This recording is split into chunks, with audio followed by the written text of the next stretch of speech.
Buongiorno, buongiorno a tutti. Vi chiedo cortesemente se potete accomodarvi. Grazie. Fra poco partiamo, abbiamo delle esigenze, diciamo, di tempi da rispettare e anche poi la necessità, se ci saranno le condizioni, l'opportunità, penso che ci possa essere anche per un dibattito, per qualche intervento da parte vostra.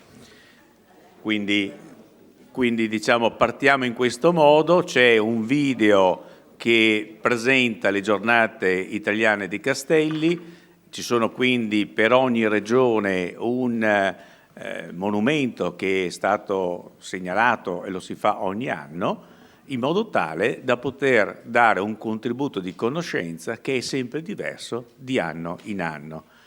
Quest'anno, come dire, presenta delle particolarità, se vogliamo, perché tendiamo a presentare situazioni non note o meno note, perché è proprio questi luoghi che hanno bisogno di essere conosciuti, tutelati e valorizzati. Quando possiamo partire?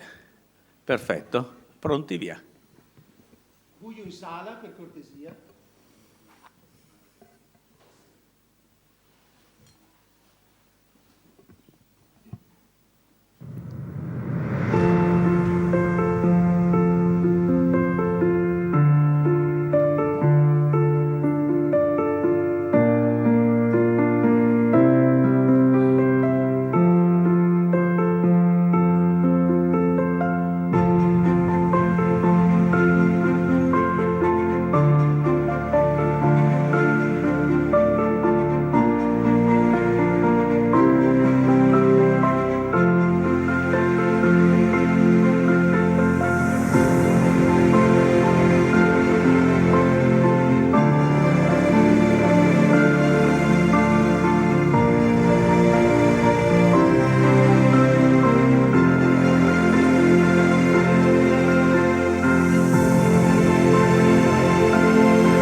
Nuovamente buongiorno a tutti, grazie della vostra presenza. Avete avuto modo di vedere una carrellata significativa dei monumenti fortificati che quest'anno sono parte delle giornate nazionali dei castelli e mi pare che sia del tutto evidente che questo è uno dei patrimoni più importanti, più diffusi a livello territoriale e che nella loro, diciamo, potenza sia propria che nel contesto in cui si collocano, rappresentano degli elementi fondamentali nel territorio sotto l'aspetto, diciamo, storico-culturale e paesaggistico. Sottolineo paesaggistico perché questo tema, diciamo, porta il monumento non più ad essere letto in una dimensione, diciamo, solitaria, ma nel contesto in cui si inserisce. Quindi la presenza di questo patrimonio significa che è anche un presidio verso il contesto urbano e del paesaggio. Vorrei che questo concetto, come dire, fosse la linea conduttrice di questo incontro, di questo convegno, perché il Veneto ha scelto inizialmente un tema difficile, i castelli di Mestre, lasciando molti perplessi su questo tema, ma che poi vedrete oggi nella presentazione dei relatori emergere in modo significativo e costituire quella memoria storica a cui non si può rinunciare, nella dimensione, diciamo in qualche misura, di memoria, ma anche nella dimensione della contemporaneità. Sono due concetti, anche questi, che dovrebbero essere un po' il filo conduttore della giornata. Abbiamo una serie di saluti istituzionali in questa prima parte e diciamo l'architetto Fabrizio Magagni, sovrintendente all'archeologia, belle arti, paesaggio per il Comune di Venezia e Laguna, è qui rappresentato dalla dottoressa Cecilia Rossi, a cui passo la parola. Grazie. Sì, ecco. Mi sentite? Sì. Io sono funzionario archeologo e parlerò a breve nell'ambito del nostro intervento, ma porto a tutti voi i saluti del soprintendente, il dottor Magani, che per questioni di salute non è potuto essere qui presente oggi. So che ci teneva a essere presente, aveva espresso proprio la volontà di essere presente perché penso che fosse consapevole dell'importanza di questa giornata sui castelli di Mestre. Si dispiace di non essere qui con noi oggi. Grazie. Allora, grazie, aspettiamo, diciamo, un'altra opportunità perché vorremmo proprio riprendere su questo tema che interessa in senso vasto il tema della città di Venezia, della laguna, della terraferma, che sono le opere fortificate e che hanno necessità di avere una visione di carattere unitaria, almeno così auspichiamo. Grazie. In rappresentanza di Annalisa Rossi, sovrintendente archivistica e bibliografica del Veneto, del Trentino Alto Adige, passiamo la parola alla dottoressa Francesca Crema. Buongiorno a tutti, benvenuti. Io vi porto i saluti della sovrintendente Annalisa Rossi, che per motivi personali non poteva essere presente qui e che tuttavia mi ha trasmesso delle considerazioni che adesso leggerò e condividerò con voi. Proprio sugli archivi intesi come memoria storica in senso relazionare, nella loro relazione anche con il paesaggio, archivi che sicuramente questo incontro contribuisce a valorizzare, a mettere in luce in questa loro dimensione. Gli archivi sono al contempo situati e mobili. Questa loro condizione dinamica si amplifica nell'era digitale globale e tuttavia essi restano radicalmente influenzati dal loro contesto culturale, politico, geografico, urbano, nonché dalle politiche scelte istituzionali e dagli impianti organizzativi che li rendono accessibili, inclusivi, conoscibili. La riflessione che qui intendo condividere esplora la relazione fra archivi e paesaggio, paesaggio come definito nella Convenzione europea del paesaggio, entro una prospettiva nuova, fondata sulla concezione degli archivi stessi come relazione. Che gli archivi possano essere un asset valutabile e funzionale rispetto a un ampio ventaglio di obiettivi è un tema strategico. Muovere dalla consapevolezza dell'archivio come relazione, cioè come ponte in se stesso, significa passare dalla concezione di esso come assetto patrimoniale alla concezione dell'archivio come eredità culturale, in cui la natura di assetto si fa sintesi e sistema con il complesso di conoscenze prodotte su di esso e a partire da esso, nel suo stesso farsi e dalla comunità di riferimento. La Convenzione europea del paesaggio, unitamente alla Convenzione di Faro, descrive il paesaggio come prodotto della percezione individuale e pubblica del sistema costituito dall'ambiente, dai prodotti umani e dalla conoscenza multilivello e dai significati prodotti nel tempo su di esso. In altri termini, il paesaggio è un documento della natura e delle persone che hanno interagito con essa. Dal momento che un archivio è il sedimento materiale della vita del suo produttore, esso diviene una parte costitutiva del paesaggio, così inteso. Esplorare le implicazioni di questo assunto implica la necessità di riconsiderare interamente la gestione della tutela, della conservazione e della valorizzazione degli archivi. Al fine di chiarire meglio perché sia generativo guardare all'archivio come a un luogo e quindi come alla relazione tra soggetto e oggetto, a sua volta produttiva di un contesto, ritengo di particolare interesse muovere dall'esempio di una tipologia particolare, gli archivi dei luoghi e delle architetture. Essi hanno una naturale e intima connessione con il luogo in cui sono stati prodotti, con quello che il loro soggetto produttore ha visto e toccato nel produrli, con la natura e con l'idea futura dei luoghi di riferimento che il loro soggetto produttore aveva nell'atto di produrli. A fronte di questa suggestione è utile, ad esempio, richiamare la pratica, già medievale e finanche precedente, di tracciare disegni e bozze di elementi architettonici a scala intera proprio in situ. Detta pratica documenta l'immobilità dei disegni, che costituivano parte integrante della costruzione dell'edificio. Ne consegue l'urgenza di un'appropriata collocazione degli archivi, proprio in considerazione dell'interposta distanza fisica tra gli edifici oggetto di progettazione e i luoghi di conservazione degli archivi. L'urgenza diventa evidente laddove si considerino le variabili in gioco, dipendenti dall'attuale pervasività della produzione digitale, che sta riconfigurando non solo il perimetro degli archivi, ma anche le modalità stesse dell'accessibilità degli archivi tutti su scala locale e globale.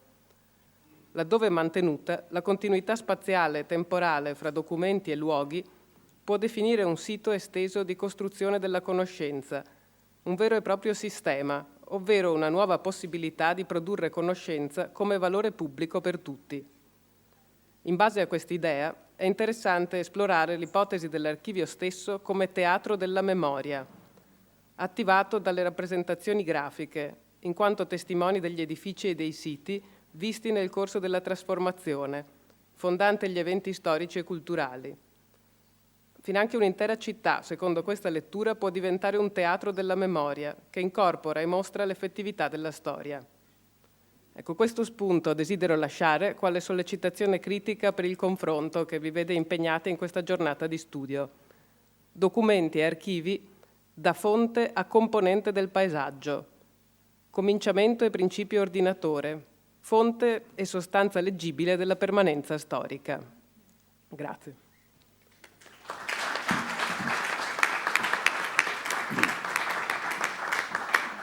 Grazie di questo primo contributo. Passo la parola a Deborah Onisto del Comune di Venezia, consigliere e vicepresidente della Commissione Cultura. Buongiorno, buongiorno a tutti. Io volevo nuovamente rinnovare il mio ringraziamento all'Istituto Nazionale dei Castelli per questo invito e soprattutto per aver scelto Mestre come giornata di studio e approfondimento culturale. Io devo dire la verità, il video che ci avete mostrato prima è veramente di grande impatto emozionale perché, come diceva l'architetto Menegheli, cioè, ci porta a comprendere l'immenso patrimonio che abbiamo in questo paese, un patrimonio che va valorizzato, conosciuto e assolutamente approfondito dal punto di vista storico in maniera tale che si lasci quella memoria storica alle varie comunità. Mestre rientra su questo percorso, io vi ringrazio, è la seconda giornata a cui partecipo, ieri tra l'altro vedo qui presente il preside, il professor Papaccio, insomma mi avete regalato un momento incredibile dal punto di vista delle emozioni ma anche del lavoro fatto attraverso le scuole, attraverso i ragazzi. Vi assicuro che per me ieri ho partecipato anche ai sentimenti degli insegnanti che mi hanno particolarmente commosso perché ritengo che il lavoro svolto attraverso le scuole e i ragazzi sia forse l'elemento più importante e più incisivo per lasciare qualcosa alle nostre future generazioni. La giornata di oggi vedo che questi incontri di tipo così culturali, così specifici delle comunità richiama anche particolare partecipazione, vuol dire che il tema è decisamente di grande interesse, ma il lavoro fatto dall'Istituto dei Castelli anche attraverso le scuole, almeno l'esempio di ieri con l'Istituto Berna, secondo me è il valore aggiunto dell'attività che è stata svolta in questo periodo. Quindi io non aggiungo altro, lascio ai qualificati relatori portarci, addentrarci nella storia di questa città e grazie ancora per la vostra partecipazione.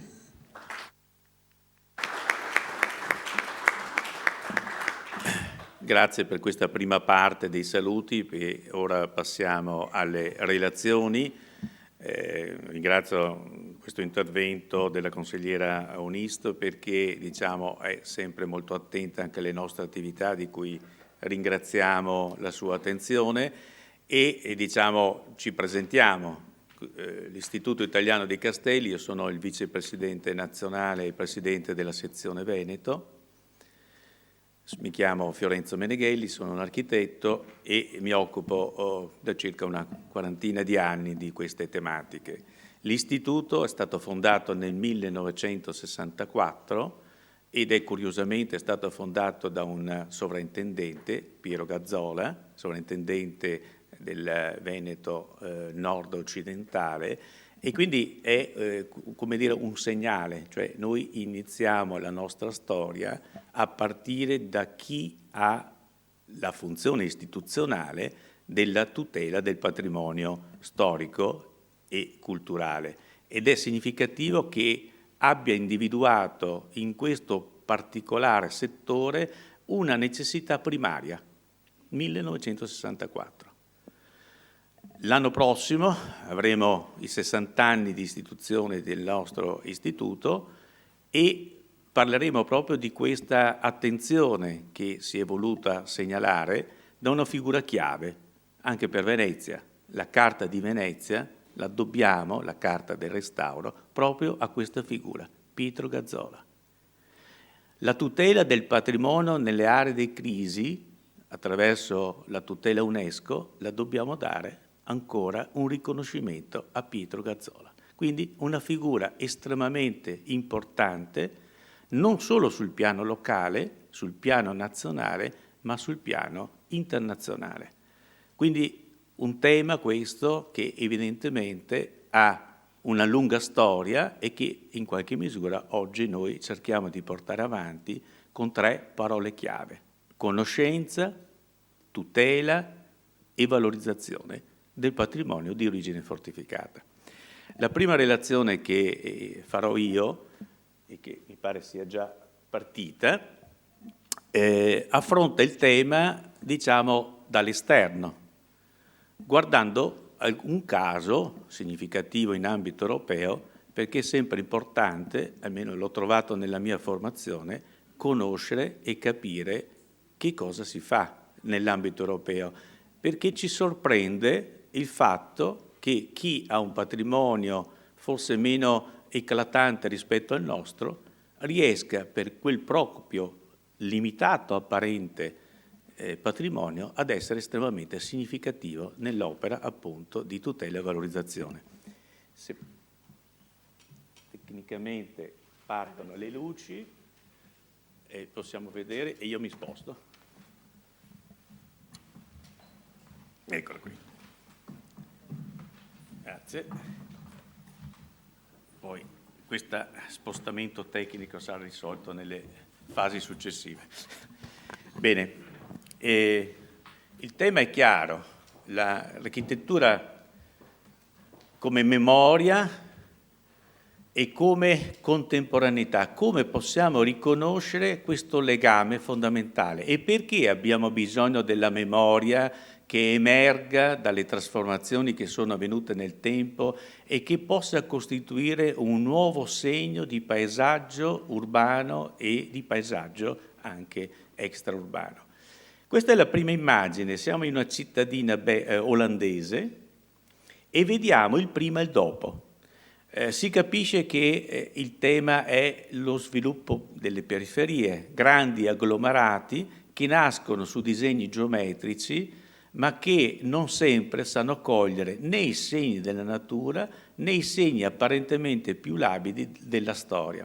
In questo caso vedete che in questa isola tra i corsi d'acqua, cerchiata di rosso, nello stato iniziale è un terreno, diciamo, con quella area che non è né urbana né agraria, ma sono quelle aree di frangia che sono presenti nelle nostre città.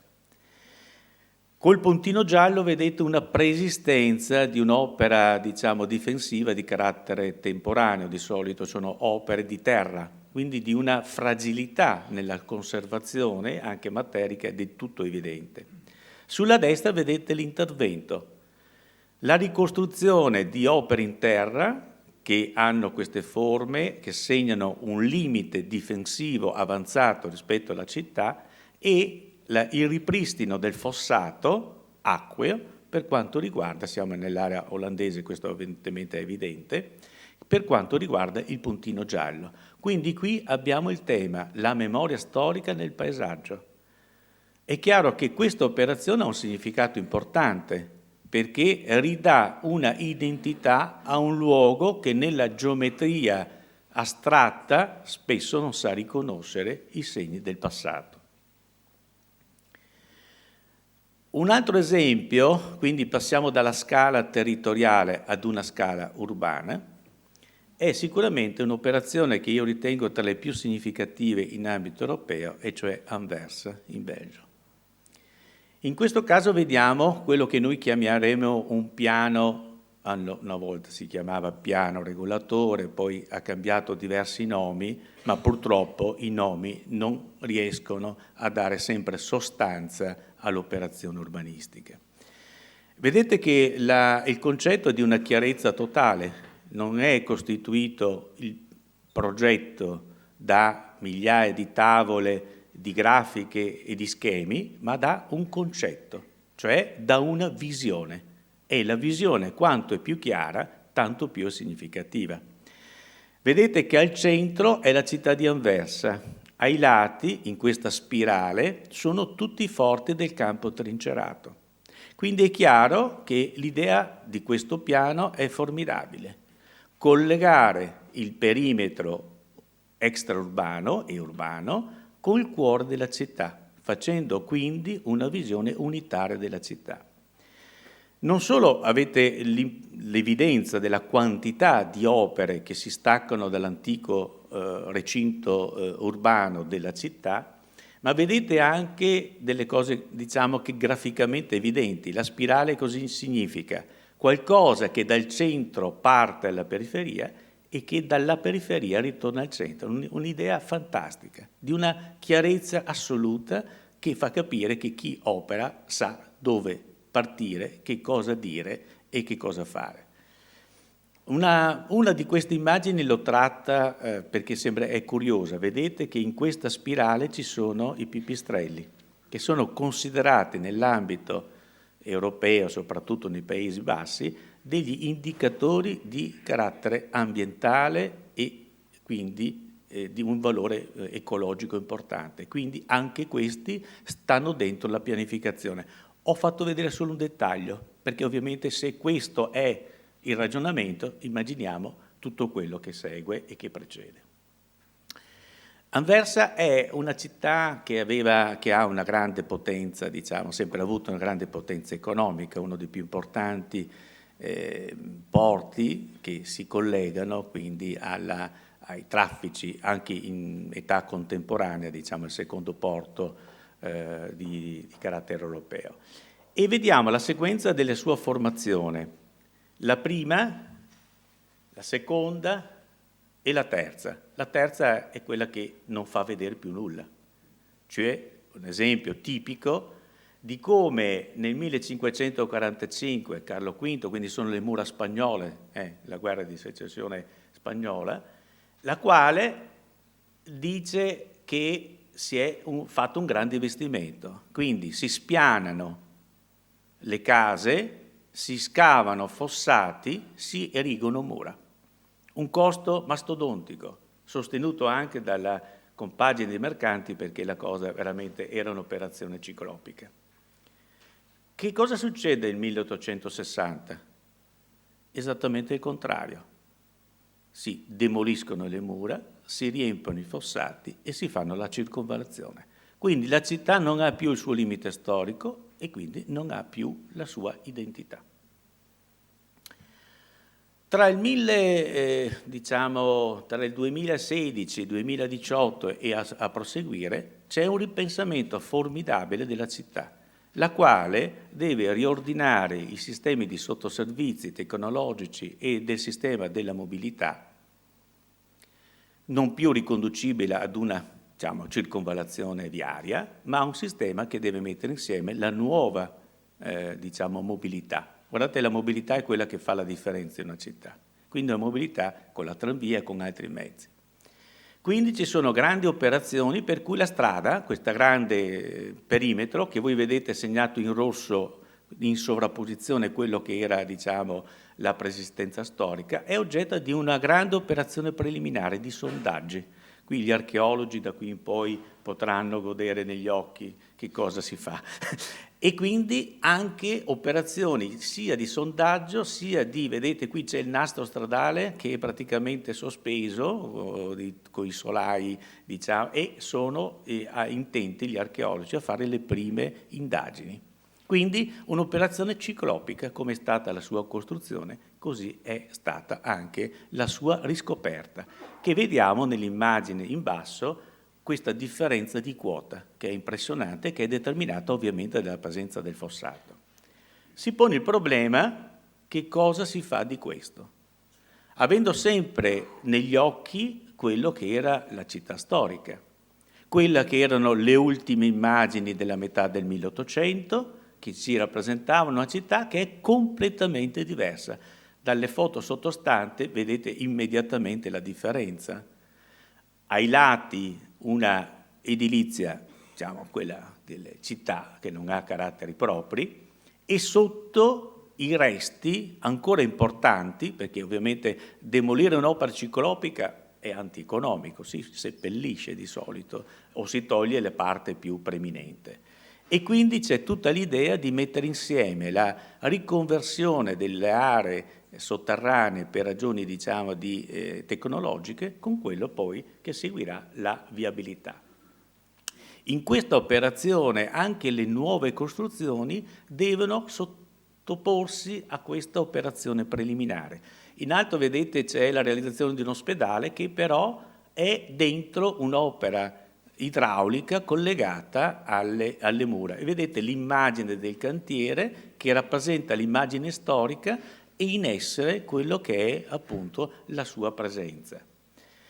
Così, in questo caso, abbiamo i resti di queste mura che, essendo sotto l'operazione di realizzazione della nuova sede della Banca Nazionale, prevede lo spostamento delle mura, perché non più compatibili con quel contesto in cui, e quindi vedete è tagliato in circa 200 blocchi per 3 tonnellate ciascuno e si spostano le mura in corrispondenza all'area dei parcheggi per renderle visibili.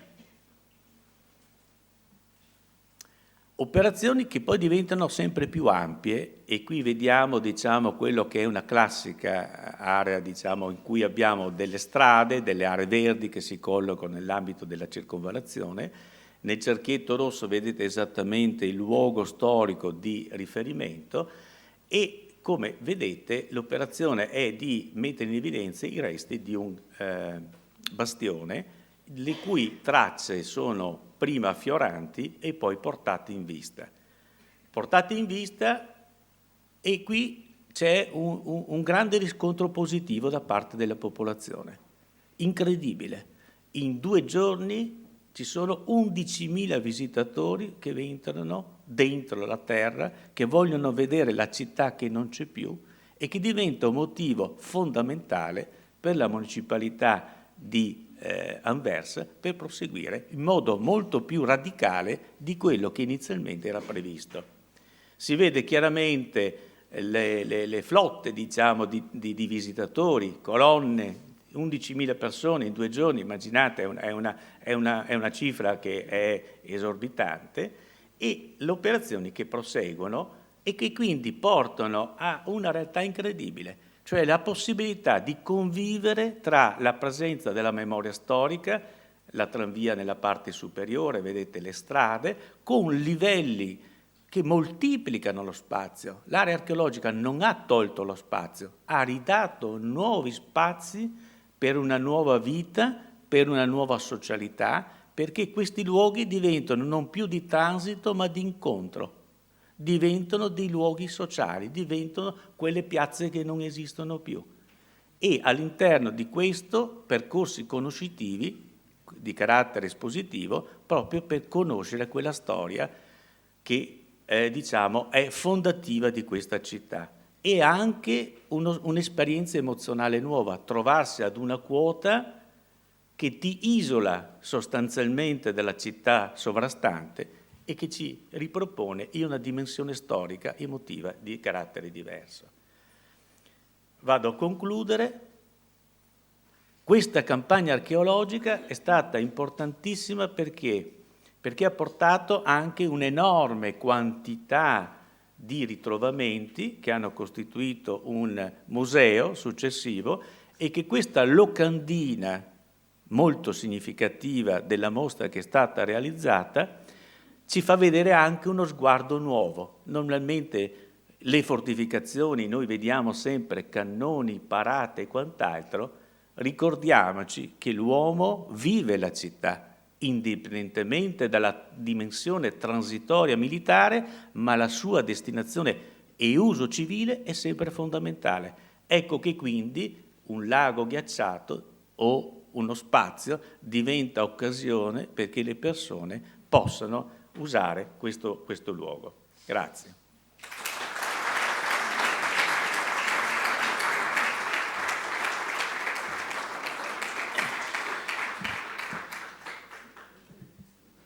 Ora partiamo con gli aspetti, diciamo, conoscitivi dell'area di Mestre. Quindi chiedo a Cecilia Rossi, Cristina Collauti e Valeria Ardizon di poter essere qui, eventualmente siete in 3 e mi ricolloco tutto.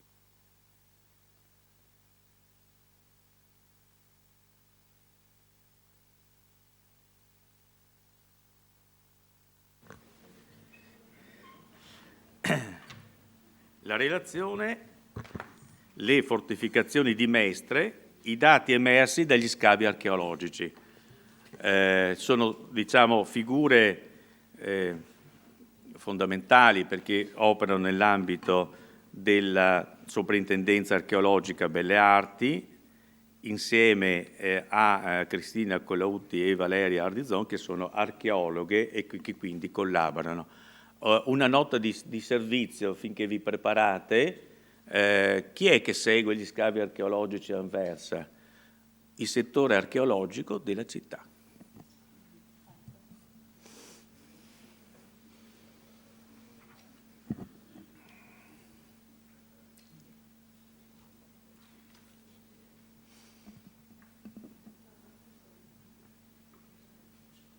Ah, il pulsantino, ok, scusate. Beh, parlare dopo questo intervento sull'esperienza archeologica di Anversa, molto impegnativo, ma cercheremo di fare il nostro meglio. Ecco. Allora, innanzitutto, ecco, quando il dottor Grigoletto mi ha contattato per partecipare all'evento di oggi, non nascondo un iniziale imbarazzo perché io sono funzionario archeologo competente per il territorio di Mestre solamente da gennaio.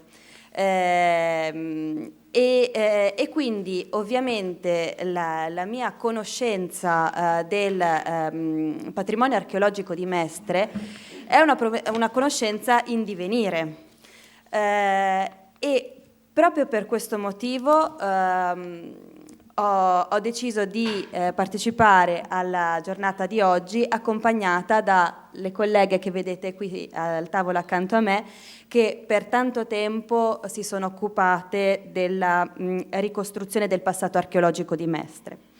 Quindi la giornata di oggi è per me, come per voi, una giornata di un'occasione di conoscenza, di arricchimento personale, e sicuramente trarrò beneficio, ecco, dalla partecipazione a questa giornata, proprio in previsione del mio futuro come funzionario archeologo competente del territorio di Mestre.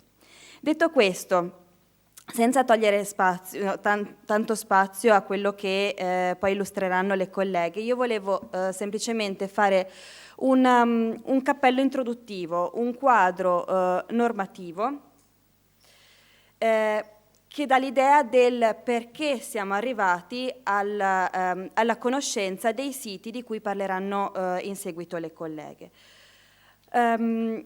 Quella che vedete in questa slide è contornata di rosso, sono i comuni della Gronda lagunare di Venezia che fanno parte del territorio di competenza della nostra soprintendenza Archeologia, Belle Arti e Paesaggio per il comune di Venezia Laguna. Quello che vedete campito con il retino nero all'interno di questo perimetro rosso identifica la macrozona di interesse archeologico denominata Venezia Laguna, quindi la macrozona di interesse archeologico della laguna di Venezia, che è tutelata a livello paesaggistico. Cosa vuol dire tutelata a livello paesaggistico? Che gli interventi che vanno a modificare il paesaggio all'interno di questo settore necessitano di un'autorizzazione paesaggistica nell'ambito della quale la soprintendenza esprime un proprio parere, e quindi anche dal punto di vista archeologico sono interventi che noi conosciamo e quindi noi riusciamo ad intervenire compiutamente all'interno di queste trasformazioni del paesaggio. Vado nel dettaglio della zona della terraferma di Venezia, appunto la zona di Mestre. Vedete che il centro storico di Mestre non rientra nell'ambito di questo perimetro della zona vincolata a livello paesaggistico. Quindi la tutela del centro storico di Mestre e di conseguenza anche la tutela delle testimonianze relative al Castelnuovo, Castelvecchio e le altre evidenze archeologiche del centro storico di Mestre riescono ad essere tutelate attraverso un altro sistema di strumenti che abbiamo a disposizione. Sono gli strumenti derivanti dalle norme tecniche del Comune. Ora, La variante al piano regolatore generale per il centro storico di Mestre è stata approvata nel 1997 e l'articolo 29 che vedete citato in questa slide, l'articolo 29 delle norme tecniche attuative di questa variante al piano regolatore disciplina proprio la questione dei ritrovamenti archeologici. Vi sono rammentate le previsioni dell'articolo 90 del codice che riguardano i ritrovamenti fortuiti, per cui chi facendo attività di manomissione del sedime viene a rinvenire delle evidenze di possibile interesse archeologico, ne deve fare comunicazione alla soprintendenza, al comune, agli organi di pubblica sicurezza e ha l'obbligo anche di conservare temporaneamente. Ma al di là di questa previsione dell'articolo 90 che vale a prescindere in qualsiasi contesto dello Stato italiano, le norme tecniche comunali aggiungono anche una specifica, cioè nelle aree che vedete indicate in marroncino nella slide, aree che sono indicate nelle norme tecniche di attuazione come area controllo archeologico, qualsiasi intervento di manomissione del suolo e del sottosuolo deve essere preventivamente autorizzato da parte della soprintendenza. Ecco qui la spiegazione del perché noi abbiamo gli strumenti anche normativi per poter andare a tutelare le evidenze archeologiche del centro storico di Mestre. Le 4 aree che vedete sono ovviamente quelle che poi verranno illustrate anche meglio di me, l'ipotetica estensione del Castelvecchio, Castelnuovo, la zona dell'antico porto fluviale e la zona dell'antico borgo di San Lorenzo, quindi corrispondente a Piazza Ferretto. Ecco, in questa slide vedete i puntini rossi identificano più che gli interventi archeologici, in realtà la situazione delle pratiche di natura archeologica che sono ad oggi istruite nel centro storico di Mestre, con decorrenza dagli anni 90, quindi sostanzialmente dal momento di entrata in vigore delle norme tecniche comunali. Nella maggior parte dei casi, con l'eccezione di alcune pratiche relative alle verifiche di interesse culturale, ogni punto in carta che vedete corrisponde a un vero e proprio intervento archeologico, che può essere una semplice assistenza archeologica o un saggio stratigrafico. La maggior parte dei punti figura all'interno delle aree perimetrate, dunque vi rende palese questa stretta connessione con le previsioni delle norme tecniche attuative del Comune. Ecco, alcuni dei punti rossi in carta corrispondono poi ai siti che saranno illustrati dalle colleghe, quindi non mi volevo dilungare molto, cedo la parola alle colleghe per avere proprio una panoramica di quello che questi strumenti anche normativi hanno permesso di portare alla luce e di rendere fruibile. Ecco.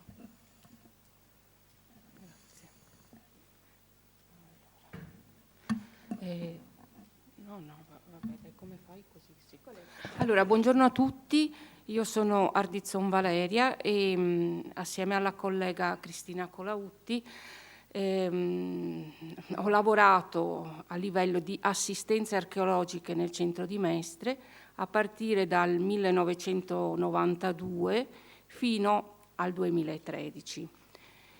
Quindi possiamo dire che quest'ultimo decennio di interventi non lo conosciamo, però non ne sono stati fatti, presumo. Nel trentennio in cui ci siamo trovate a lavorare abbiamo fatto soprattutto assistenze archeologiche dedicate soprattutto alla sostituzione di sottoservizi. C'è stato un periodo tra gli anni 90 e il 2000 in cui sono intervenuti Enel, Telecom per la posa della fibra ottica e qualche intervento di restauro edilizio o di nuova costruzione. Tra l'altro uno dei più importanti interventi è stata la posa della nuova fognatura in centro storico.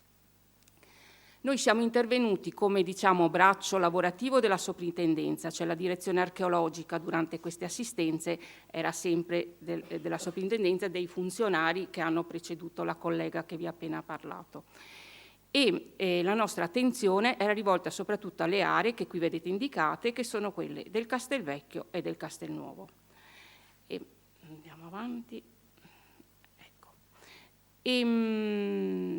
Cosa pensavamo di trovare? Cioè, non ci siamo messe a guardare, a lavorare senza conoscere che cosa avremmo potuto trovare sotto, perché c'era a nostra disposizione tutta una bibliografia riguardante soprattutto i documenti antichi che potevano indicarci le aree dove si sarebbe potuto trovare qualcosa.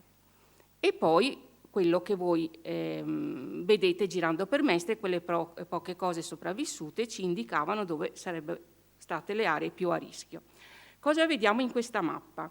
Allora, in questa mappa è una ricostruzione sulla base dei documenti d'archivio. Vedete una zona militare, questa, allora qua dove siamo? Qua c'è il mouse, ecco qua. Allora, questa è l'area del Castelnuovo, del Castelvecchio, scusate. Questo è il castello più antico, lo dice il nome naturalmente. Attualmente di questo castello non rimane più niente, è l'area dove c'era il vecchio ospedale. L'unica testimonianza che tutti possono vedere è la toponomastica, questa via si chiama ancora via Castelvecchio. In quest'area siamo intervenute facendo un piccolissimo intervento che però ha dato esito negativo, perché quando si fanno le assistenze archeologiche nel 50% dei casi puoi trovare delle preesistenze e nell'altro 50% dei casi puoi anche non trovare niente, e questo è stato il nostro caso dell'intervento del Castelvecchio. Tutti si chiedono: sarà possibile trovare qualcosa in quest'area a previsione di futuri interventi, visto che l'area dovrebbe essere a breve, non si sa, sono passati 10 anni da quando c'era il progetto di nuove costruzioni in questa zona.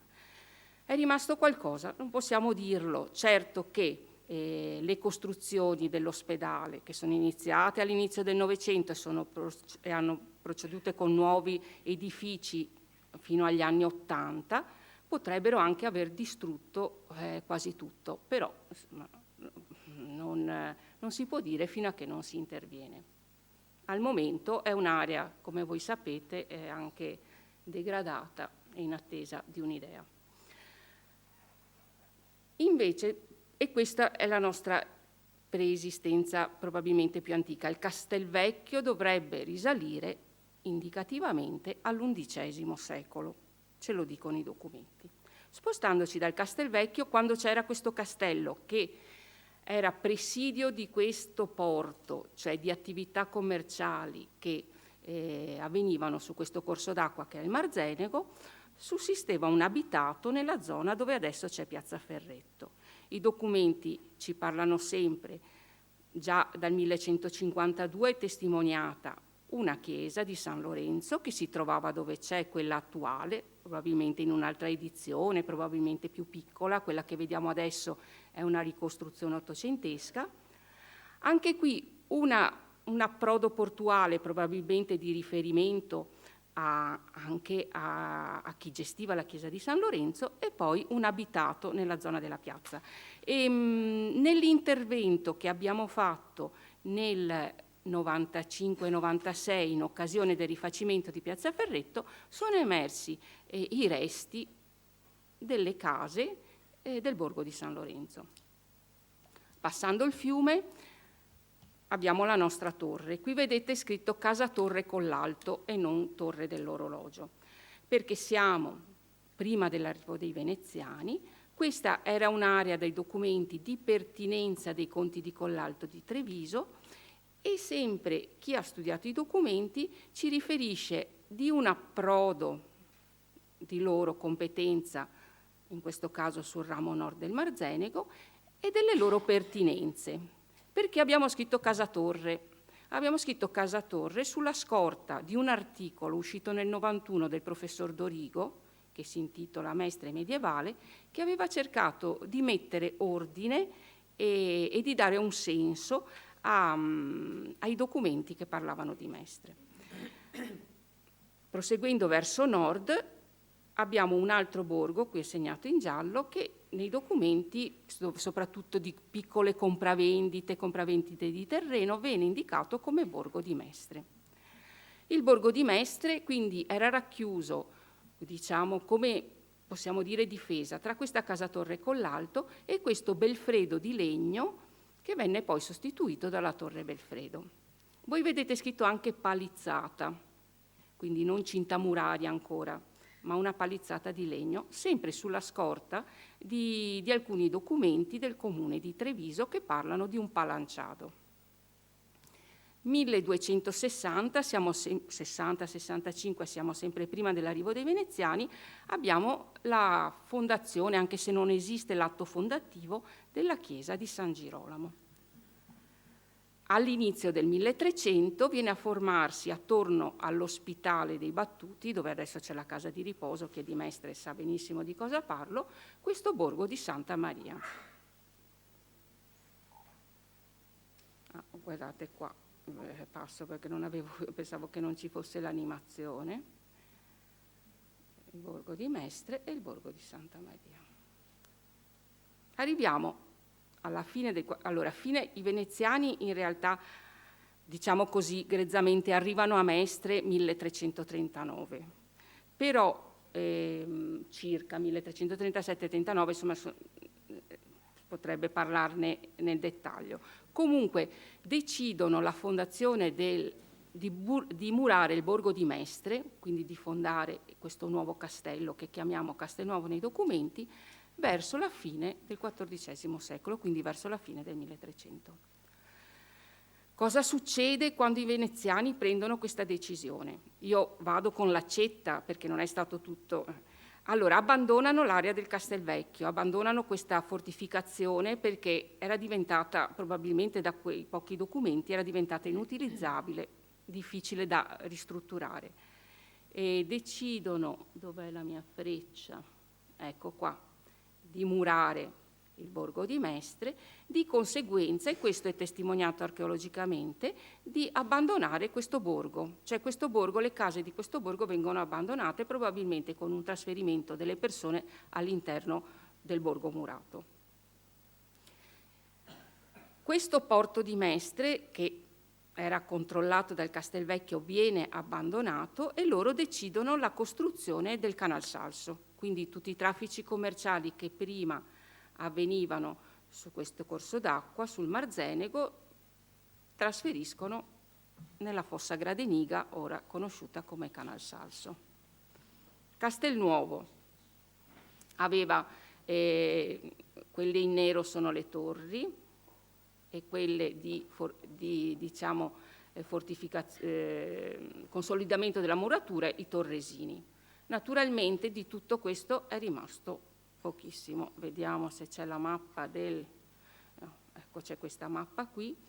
Allora, praticamente questo è il circuito del Castelnuovo.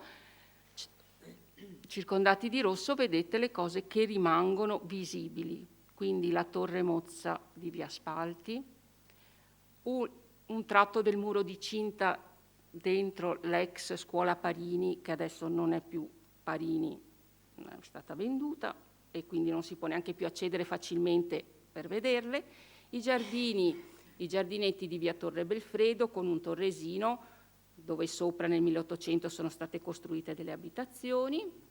Proseguiamo, qui non c'è niente, questo cerchio indica il giardinetto parcheggio della Cassa di risparmio di Piazza Ferretto. Okay, c'è un tratto di muratura molto rovinata. Arriviamo alla nostra torre dell'orologio e poi da ultimo il torresino di Piazzale Altinate o Parco Ponci. Questo è quello che rimane.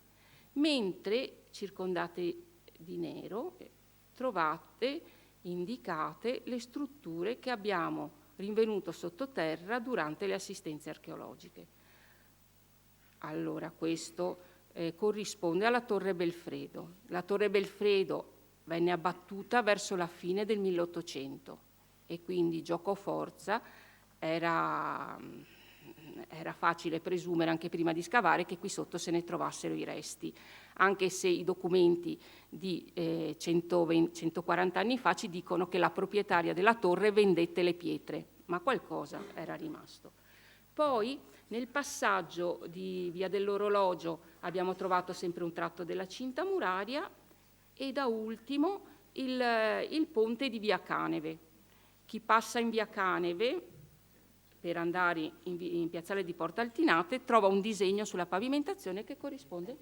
Devo tagliare? Va bene, ok, ho parlato troppo. Allora, queste sono le cose di cui vi dicevo che sono in piedi, medievali, Torre Mozza, il tratto dell'ex Parini, giardinetti di Via Torre Belfredo, Cassa di Risparmio, Torre dell'Orologio, Torresino, la chiesa di San Girolamo e un edificio medievale è la Scoletta dei Battuti.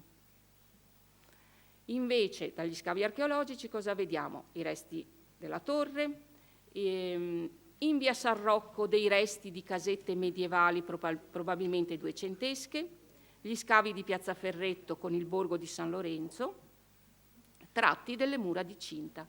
Vicino alla chiesa di San Girolamo un cimitero risalente al 1300-1400, il ponte di Via Caneve. Piazza Ferretto abbiamo detto che era il borgo di San Lorenzo. Sostanzialmente cosa abbiamo trovato? Abbiamo trovato i cortili delle casette, perché le casette avevano un'estensione, diciamo, verso la parte dove ci sono i negozi, Bido, negozio di scarpe da ginnastica, mi viene da dire, quella parte lì. E questi erano degli esterni. Perché diciamo che erano degli esterni? Perché abbiamo trovato 3 pozzi, come questi, e poi disattivati. E perché diciamo che il borgo è stato abbandonato? È stato abbandonato perché abbiamo trovato i muri proprio abbattuti. Questi sono alcuni dei reperti rinvenuti. Il cimitero presso la chiesa di San Girolamo, sepolture la cui cronologia si estende nel giro di 100 anni circa, però presso una di queste è stato trovato una serie di monete, un tesoretto, 5 ducati d'oro veneziani, che però non erano associati a una sepoltura, era stato probabilmente qualcuno che aveva nascosto questo gruzzoletto vicino a una tomba, sapendo poi di poterlo andare a recuperare ricordandosi il segnacolo della tomba, ma probabilmente successe che non riuscì più a tornare a recuperarlo, l'hanno trovato gli archeologi. In quell'occasione, in quello scavo lì del cimitero vicino alla chiesa di San Girolamo, anche il rinvenimento del Torresino, che naviga nel vuoto, ma questo è rimasto perché le mura che attaccavano al Torresino erano state già portate via. E presso la Torre dell'Orologio una situazione un po' più complessa che Dorigo ci aveva già descritto analizzando i documenti. Ne parla lei? Ok, quindi posso saltare. Praticamente c'è la chiusura dei portali gotici sulla torre e l'apertura di questa nuova porta. Ne parla il professore dopo. E via Torre Belfredo quello che resta sotto, che abbiamo potuto. Queste sono delle ricostruzioni che abbiamo potuto fare. E quando camminate in via Torre Belfredo c'è il disegno con i mattoni moderni di quello che rimane sotto. E qui parla la mia collega, Palazzo Moro. Buongiorno. Allora, Palazzo Moro.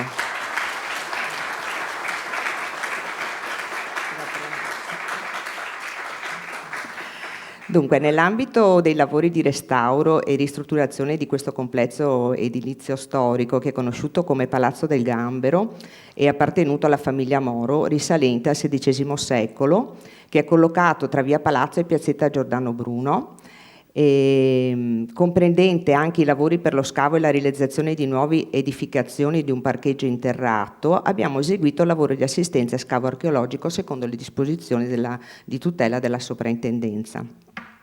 Sono emersi numerosi residui di murature appartenenti a strutture di epoca diversa, collocati nella zona posteriore dell'immobile principale.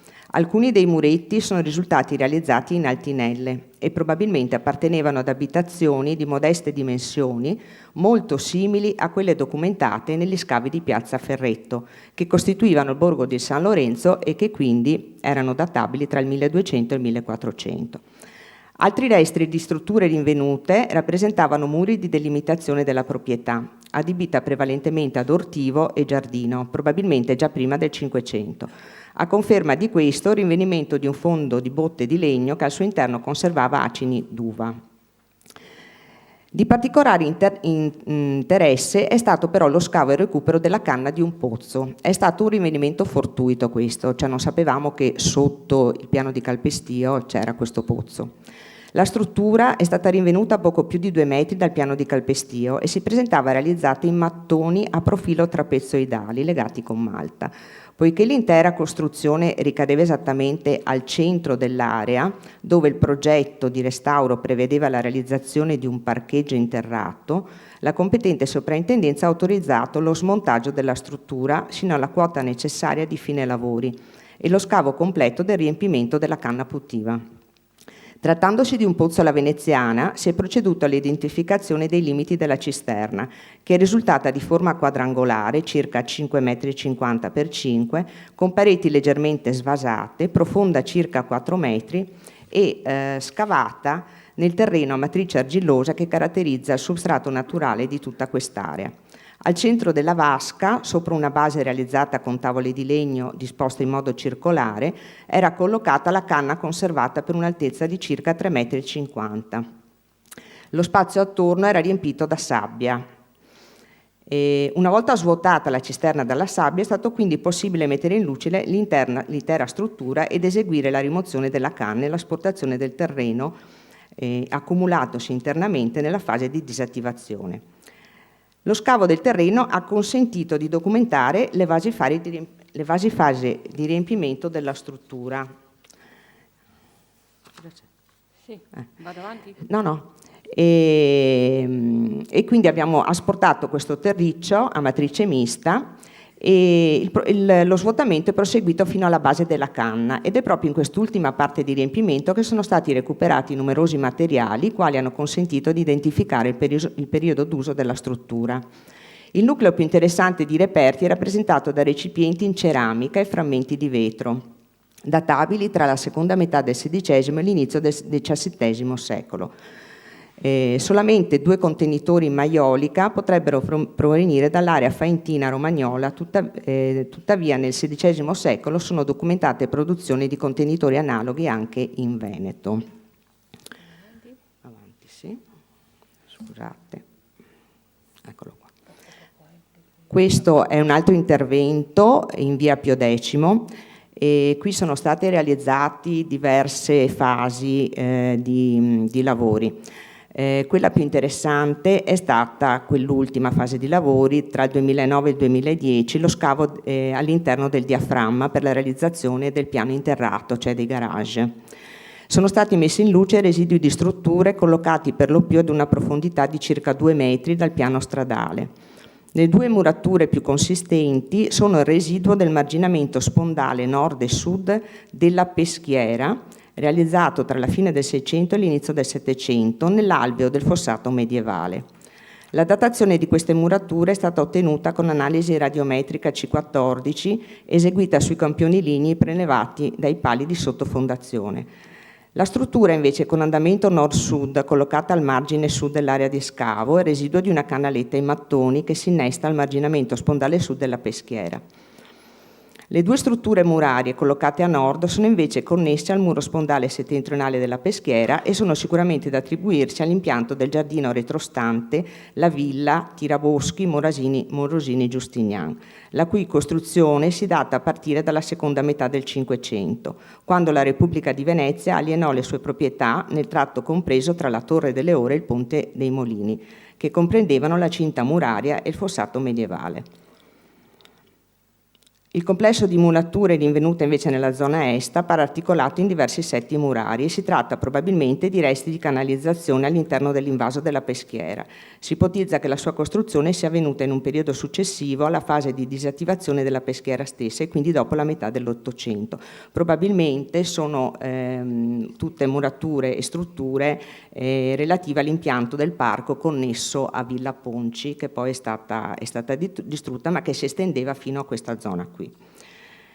Allora, in tutte le murature che sono state realizzate con materiali di riimpiego del castello sono presenti blocchi e frammenti squadrati di pietra d'Istria e particolari elementi lapidei che potrebbero essere appartenuti appunto alla cinta muraria del Castelnuovo. Ok. Allora, diretela pure. Vai. Vado avanti. Ah no, è il preistorico, giusto. Allora, nella parte diciamo più a sud dell'area di cui vi ho parlato fino ad ora, è stata fatta una vasca per l'antincendio. E noi avevamo già finito il nostro intervento, un giorno ci chiamano dicendo che sono stati trovati dei materiali. E questi materiali sono relativi a una fase protostorica, cioè sono materiali databili a questo periodo storico che non sono collocati in situ, ma probabilmente sono trasportati dal punto di vista del fiume. Cioè non abbiamo trovato una stratigrafia che ci ha confermato essere appunto in situ, quindi in origine collocati lì. Probabilmente, essendo vicino all'alveo del fiume, sono stati trasportati da un'altra zona. Sono materiali molto interessanti, anche numerosi, in ottimo stato di conservazione, molto significativi dal punto di vista che appunto della datazione, bronzo medio recente, e sicuramente potrebbero costituire un nucleo interessante per una musealizzazione futura. Allora, in tutti i nostri interventi di scavo abbiamo recuperato diversi materiali. Tutti questi materiali ovviamente andrebbero ho capito, allora non parlo più. Non lo so. Facciamo in caso questo lo facciamo dopo nel dibattito? Va bene, ok, va bene allora. No, perché adesso la proiezione proseguiva con tutto il progetto. Sì, un progetto di valorizzazione che abbiamo pensato nel 2005 e del quale volevamo parlarvi, però possiamo farlo dopo. No, magari col dibattito dopo, allora parliamo di questo. Sì, ok, va benissimo. Ok. Bene, Grazie. prendiamo allora questa indicazione. Lasciamo. Grazie.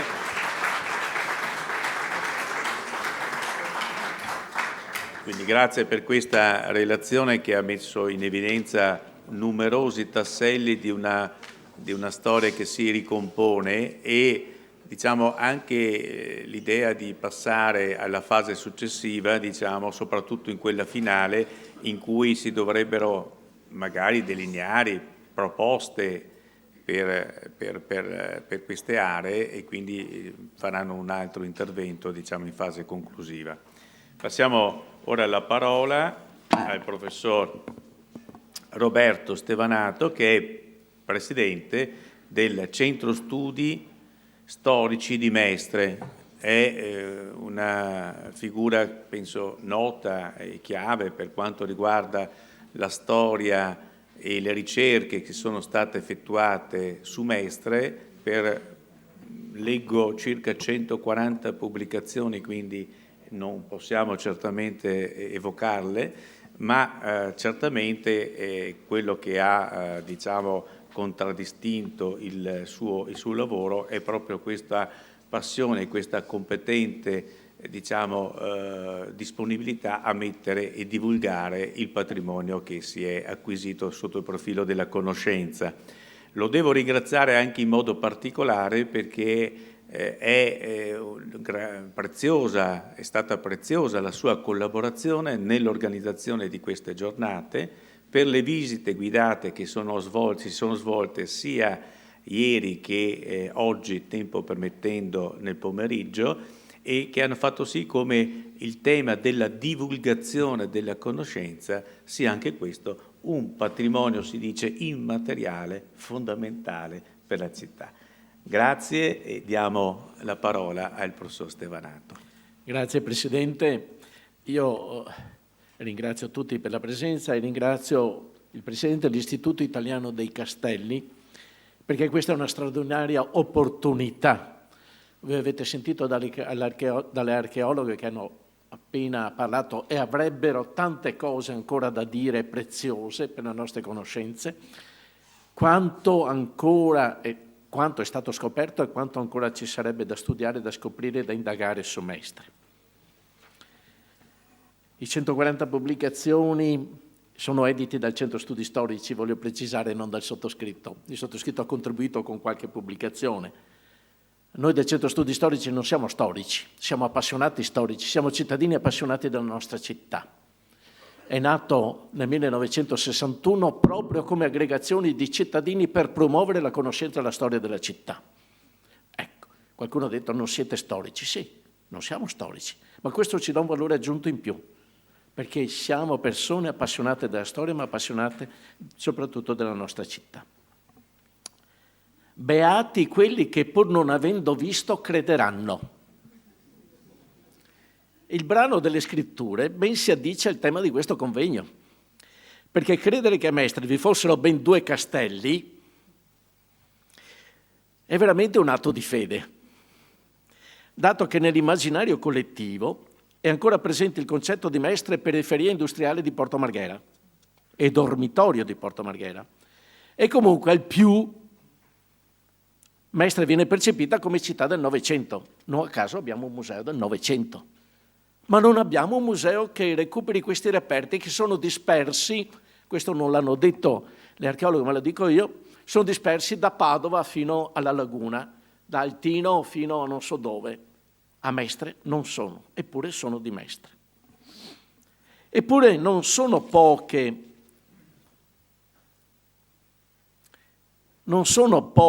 le citazioni storiche che parlano di Mestre come di una splendida città. Questa è la città pensata nell'immaginario collettivo e questa è la città che c'era.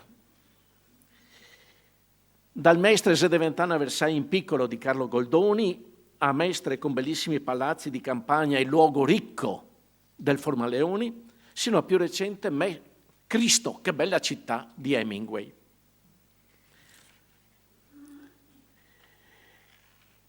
Sembra quasi che gli avvenimenti, soprattutto quelli più recenti dei 3 decenni dell'ultimo dopoguerra, anni 60-70, da metà anni 50, dai anni 50, 60 e 70, scusate, si siano coalizzati contro questa città per farle perdere la memoria di un passato antico che qui c'è stato indubbiamente e che fortunatamente ci ha lasciato qualche flebile semi-nascosta testimonianza, come già ben detto dalle archeologhe.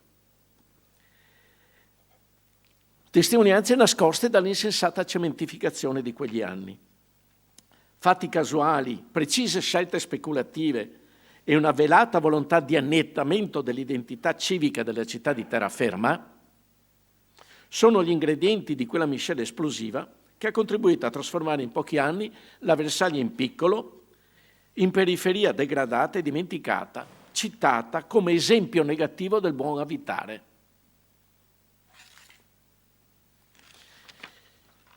Ma grazie soprattutto alla ribellione pacifica di molti cittadini di Mestre riuniti nell'associazionismo, e qui devo citare il Centro Studi Storici, che è stata la prima associazione che ha iniziato a parlare di queste cose nei primi anni 60, e seguito però anche da altre associazioni, comitati, gruppi, eccetera, si sono faticosamente poste le condizioni per portare alla luce queste testimonianze nascoste e si è soprattutto cercato di arginare questa furia iconoclasta, ed è grazie a questa ribellione e a delle persone e istituzioni più sensibili se ora possiamo autorevolmente parlare di 2 castelli di Mestre, il Castelvecchio e il Castelnuovo.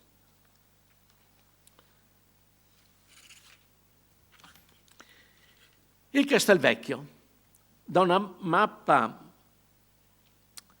Del Castelvecchio c'è pervenuta oggi una limitatissima documentazione, come già detto, e pochissimi reperti. Situato nell'area dell'ex ospedale primo, una mappa cinquecentesca, questa che vedete, periodo nel quale peraltro il castello già più non esisteva, dopo vediamo il perché, ne riporta una delimitazione circolare in una zona delimitata a nord dal fiume Marzenego e a sud dall'allora Musone, diventato poi un ramo del Marzenego, in quella che venne definita l'isola di Mestre. L'isola di Mestre è quell'isola che è compresa da ramo sud del Marzenego e ramo nord del Marzenego che poi si ricongiungono. Il ramo sud, ricordo ancora, una volta era il Musone, un fiume che poi, per motivi storici che non ci soffermiamo qui, è stato intercettato e che non esiste più in queste zone, esiste fino a Milano.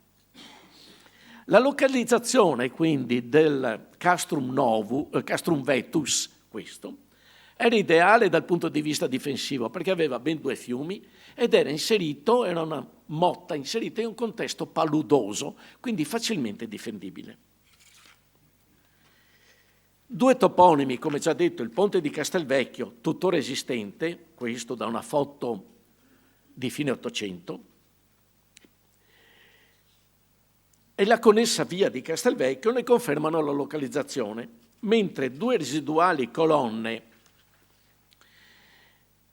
marmoree con capitelli duecenteschi, che vedete, in calcare veronese, inseriti in un locale a volte inglobato in una costruzione successiva e peraltro ora pericolante, ne comprovano la vetustà del sito. Le fonti conosciute suggeriscono che il Castrum Vetus fosse già presente nel 1095, ma non si esclude una maggiore vetustà e la possibilità che sia sorto sul sedime di un luogo fortificato di età tardo imperiale o alto medievale, ma sono solo ipotesi. Al suo interno viene testimoniata una casa con loggia e un palazium con curia episcopale con camminata. Atti d'archivio e cronache raccontano di parecchi episodi riguardanti Castelvecchio, in merito alla sua struttura, alle opere difensive realizzate, ai continui costosi interventi di manutenzione, agli eventi bellici nei quali venne coinvolto, sino alle motivazioni del suo abbandono. E questa è una cronologia dei principali avvenimenti che hanno in qualche modo avvenimenti storici che hanno in qualche modo riguardato il Castelvecchio. Ricordiamo semplicemente che nel 1234 resiste all'attacco dell'esercito padovano, viene conquistato 11 anni più dopo da Zellino da Romano, viene riconquistato dai Trevigiani, viene soggetto a un incendio nel 1273, viene rinforzato in età trevigiana ancora 1313-1315, resiste nel 19 all'assedio di Artico Tempesta di Noale, viene rafforzato dagli Scaligeri, finalmente nel 1337 viene occupato dai veneziani senza colpo ferire, semplicemente sono andati e hanno offerto di più ai mercenari che lo stavano presidiando, cioè solo una cosa di soldi, ecco. E da allora è rimasto di proprietà dei veneziani fino alla caduta della Serenissima. Salto un momentino, viene abbandonato nel 1434, proprio viene deciso formalmente l'abbandono. Per quale motivo viene abbandonato nel 1434? Scusate. Per quale motivo viene abbandonato? Lo dice il Senato Veneto. Il locus in die ficitur male sanus et nisi provideatur, ibiti in desolationem. Cioè ormai male ridotto, ma soprattutto male sanus, malsano. Era attorniato, l'abbiamo detto, in zone acquitrinose, quindi dove proliferava l'anofele della malaria.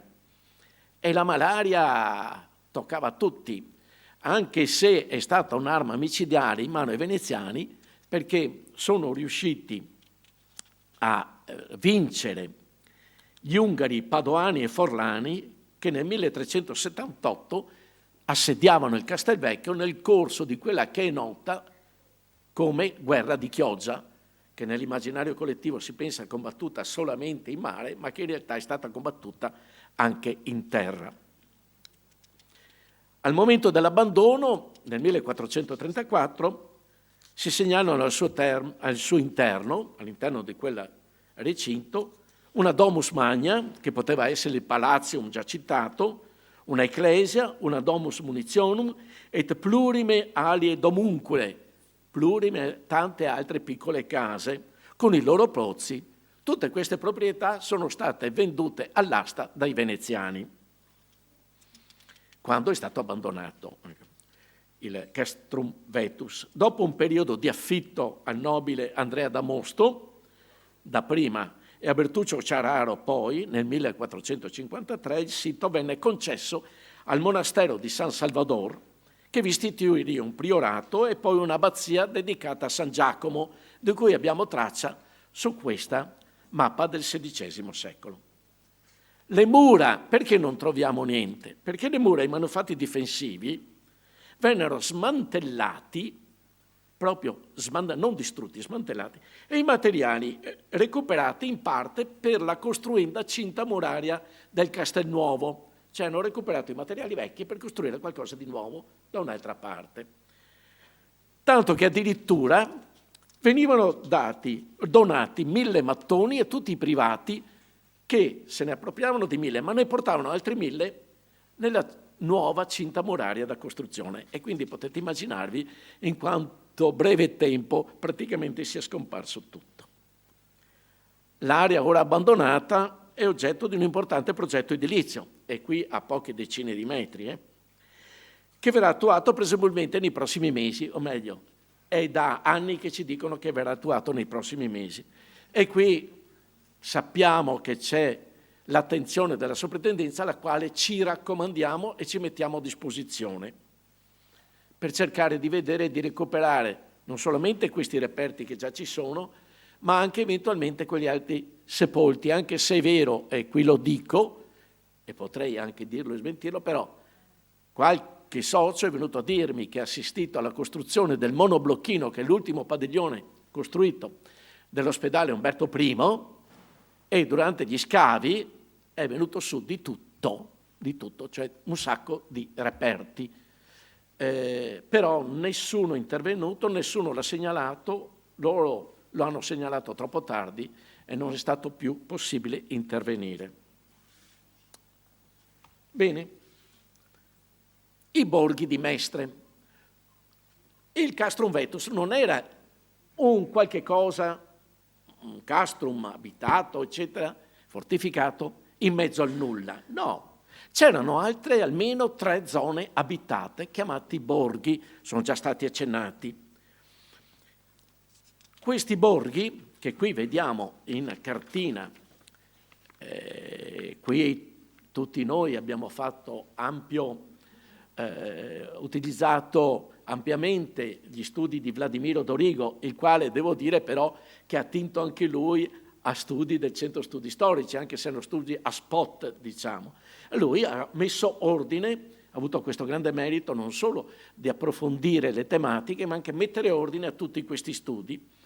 E quindi vedete il Castrum Vetus, eccolo qua, il Castrum, c'era il Burgus, borgo di Mestre, incenerato nell'attuale via Palazzo sostanzialmente, delimitato a sud dalla torre di San Lorenzo, il borgo di San Lorenzo, Burgus Sancti Laurenzi, incenerato sostanzialmente su piazza Ferretto con la pieve di San Lorenzo, cioè il nostro Duomo, e il Burgus Hospitalis, che era sulla strada di via Torre Belfredo, e Hospitalis perché c'era l'ospitale di Santa Maria dei Battuti.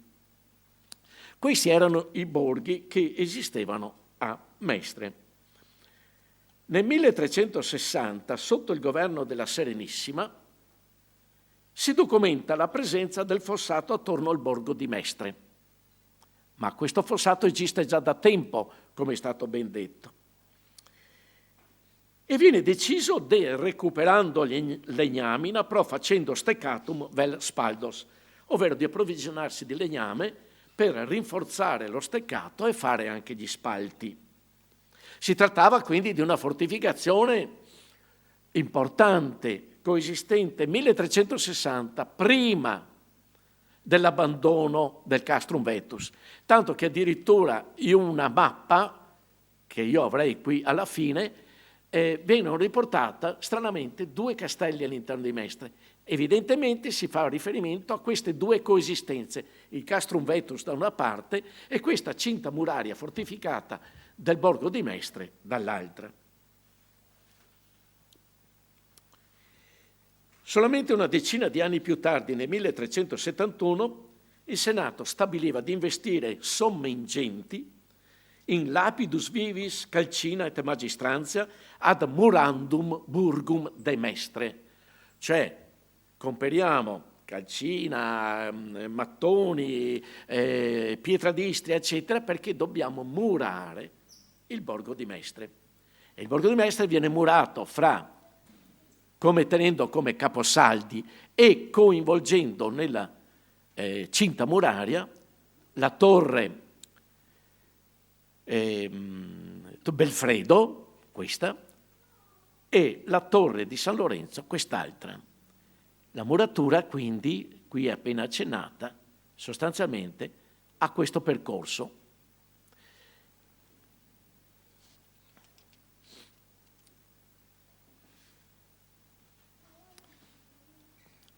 Come costruirlo?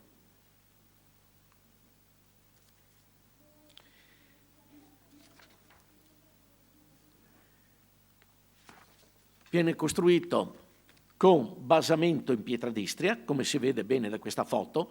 Questo esiste già ed potete vederlo tranquillamente anche voi da solo, comunque è ricompreso nelle visite guidate. Questi sono i giardini di via Torre Belfredo. I basamenti in parte in pietra d'Istria, in parte rivestiti in pietra d'Istria, hanno innalzato i mattoni. Questa è una parte di un torresino e della cinta muraria. Però furono più veloci i nemici. Nel 1378 Francesco da Carrara riuscì ad occupare i borghi che vennero incendiati. Quindi anche questo, il borgo di Mestre, che non era ancora completamente cintato di mura. Ma non riuscì ad espugnare di Francesco da Carrara il seppur malandato Castrum Vetus, il Castelvecchio, che ormai era, poveretto, molto molto mal ridotto. Perché non riuscì a bene? Perché riuscirono a resistere, ma anche perché ebbero come arma micidiale i veneziani la malaria. Le truppe assedianti furono affette da malaria, non ebbero più la forza di porre l'assedio, a un certo punto si ritirarono. Allontanato Francesco da Carrara, vennero completate la cinta muraria. Ecco, questa è la citata Torre Belfredo, da una immagine ottocentesca, questa alla vostra sinistra, e questa invece da una mappa del 1772. La cinta muraria, completata non prima del 1405, si sviluppava per oltre 900 metri. Eccola qui la ricostruzione, fatta sempre da Vladimiro Dorigo, ed era intervallata da 17 torri, secondo la ricostruzione di Dorigo. In realtà in un disegno che vedremo dopo le torri sono 15, però Dorigo dice che questi disegni qualche volta erano approssimativi, quindi diciamo prendiamola giusta tranquillamente sui 17 torri. Circondata da un fossato largo fino a 18 metri, si innalzava la cinta muraria oltre a 8 metri, ed era spessa alla base 120 centimetri, a cui si devono aggiungere 70 centimetri delle colonne, lo spessore delle colonne, eccole qua, che rinforzavano la cinta muraria, le vedete, si raccordavano ad arco nella parte superiore e sostenevano il camminamento di ronda in alto. Le torri si innalzavano oltre 12 metri. Il basamento della torre, abbiamo detto, era rivestito alla base con blocchi di pietra d'Istria. 5 minuti per la fine. Queste sono sostanzialmente le ricostruzioni grafiche sulla base della documentazione in possesso. Allora, l'ampiezza del perimetro mai si conciliava per una fortificazione difendibile. 900 metri di perimetrazione era certamente poco difendibile. Motivo per cui, questa è quella mappa che dicevo che riporta le 15 torri del Gallese del 1603, motivo per cui venne deciso dai veneziani di fortificare le due porte, Torre Belfredo e la porta di San Lorenzo, con le fortilicia, cioè fare una fortificazione più fortificata all'interno della cinta muraria. Questa è la rappresentazione della fortilicia di San Lorenzo, l'unica realizzata, dell'altra non si hanno tracce. Ecco, ha una forma strana, trapezoidale, perché è ricompresa certamente dalla fovea, cioè dal canale di Cinta, dal fossato di Cinta, ma anche dal canale di San Girolamo che si staccava all'altezza di San Rocco, penetrava le mura, entrava all'interno del castello, lambiva la chiesa di San Girolamo e usciva verso la Posta dei Molini. Quindi la fortilicia era ben difesa da due fiumi, oltre dalle mura molto più spesse, oltre i 2 metri, cioè quelle mura sono state inspessite. Ecco.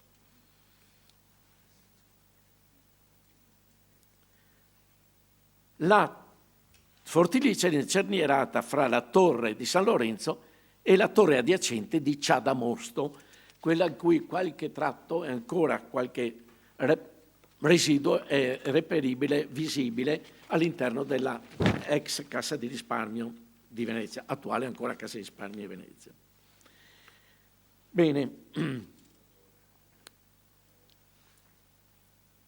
ecco, nella costruzione della torre, nella costruzione della fortilicia vengono costruiti 2 barbacani, cioè 2 porte di accesso, questa e quest'altra dietro, e quindi la vecchia porta di accesso, che erano le porte ogivali della torre di San Lorenzo, vengono murate.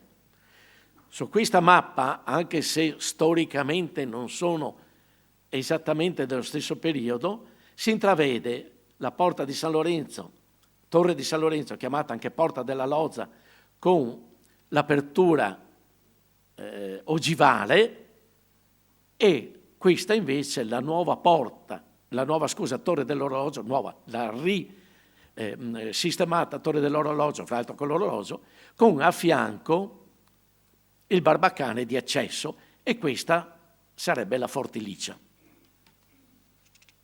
Ecco, la rappresentazione di una mappa del XVII secolo di come si presentava questo territorio.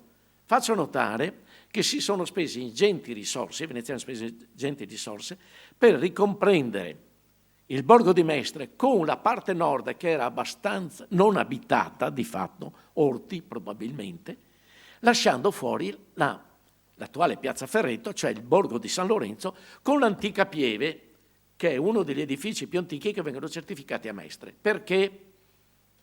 Io avrei una mezza idea, ma dopo mi confronterò con le archeologhe, perché non vorrei dire qualche fesseria. Questo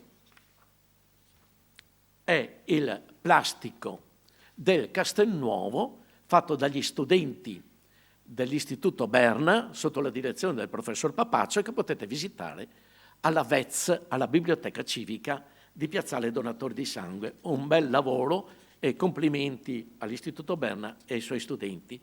Si intravede molto bene la fortilizia e si intravede molto bene la cinta muraria con le 17 torri e torresini. Tutto bene quindi? No, perché i veneziani, che avevano poi investito ingenti risorse, abbiamo detto, erano ormai tranquilli dei loro confini che arrivavano fino a Bergamo, 1426, quindi già pochi anni dopo la fine della costruzione del Castelnuovo, i confini a Bergamo, per cui hanno detto che Castelnuovo non serve più. E di fatto lo hanno quasi abbandonato, addirittura dandolo in affitto o cedendo parte delle mura a privati cittadini, i quali ci hanno addossato le loro case, hanno aperto porte, finestre, eccetera. Siamo nella fine del 400, primi del 500, quindi non è da meravigliarsi poi se nel 1513 le truppe dei collegati di Cambrai, le truppe spagnole, tedesche e pontificie, riuscirono a entrare nel Castelnuovo seppure fortificato, perché ormai le mura non avevano più quelle protezioni per i quali era stato pensato, proprio a causa del disinteresse. E, diciamo, queste truppe non esitarono a far bottino, brusare, sacchezzare, ammazzare, violar donne, fare ogni gran mal, cronache dell'epoca. A Nota Matrin Sanudo erano rimasti in piedi solo la chiesa e la casa della Pieve di San Lorenzo e l'osteria della Corona. Fra parentesi, l'osteria della Corona è rimasta in piedi perché era la sede provvisoria del comando delle truppe occupanti. Infatti, da questa mappa del 1727, che credo sia inedita per molti di voi, ecco, vediamo la cinta muraria e vediamo questa parte della cinta muraria che è praticamente tutta costruita con le case in sostituzione delle mura. Da questa mappa 1713 si vedono, questa è la parte nord del castello, si vedono le mura molto degradate, alcune addirittura in alcuni tratti addirittura mancanti, proprio vuol dire praticamente abbandonate. È messa a rovescio la mappa per far vedere che si tratta della parte nord.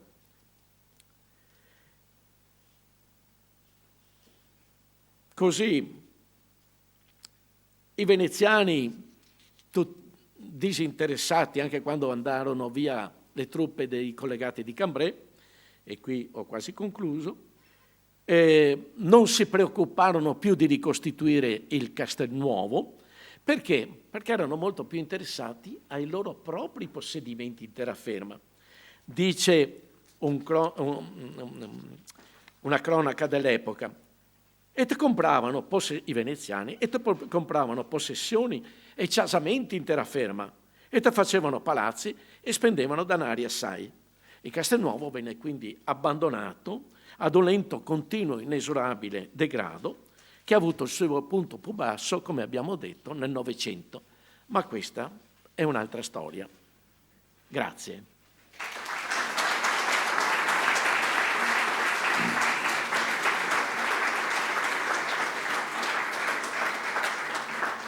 Grazie professor Stevanato per, usiamo il termine che lei ha adottato, appassionato racconto, che è evidente, frutto evidentemente anche di lunghe ricerche e studi, ed è un patrimonio ovviamente che viene offerto alla collettività.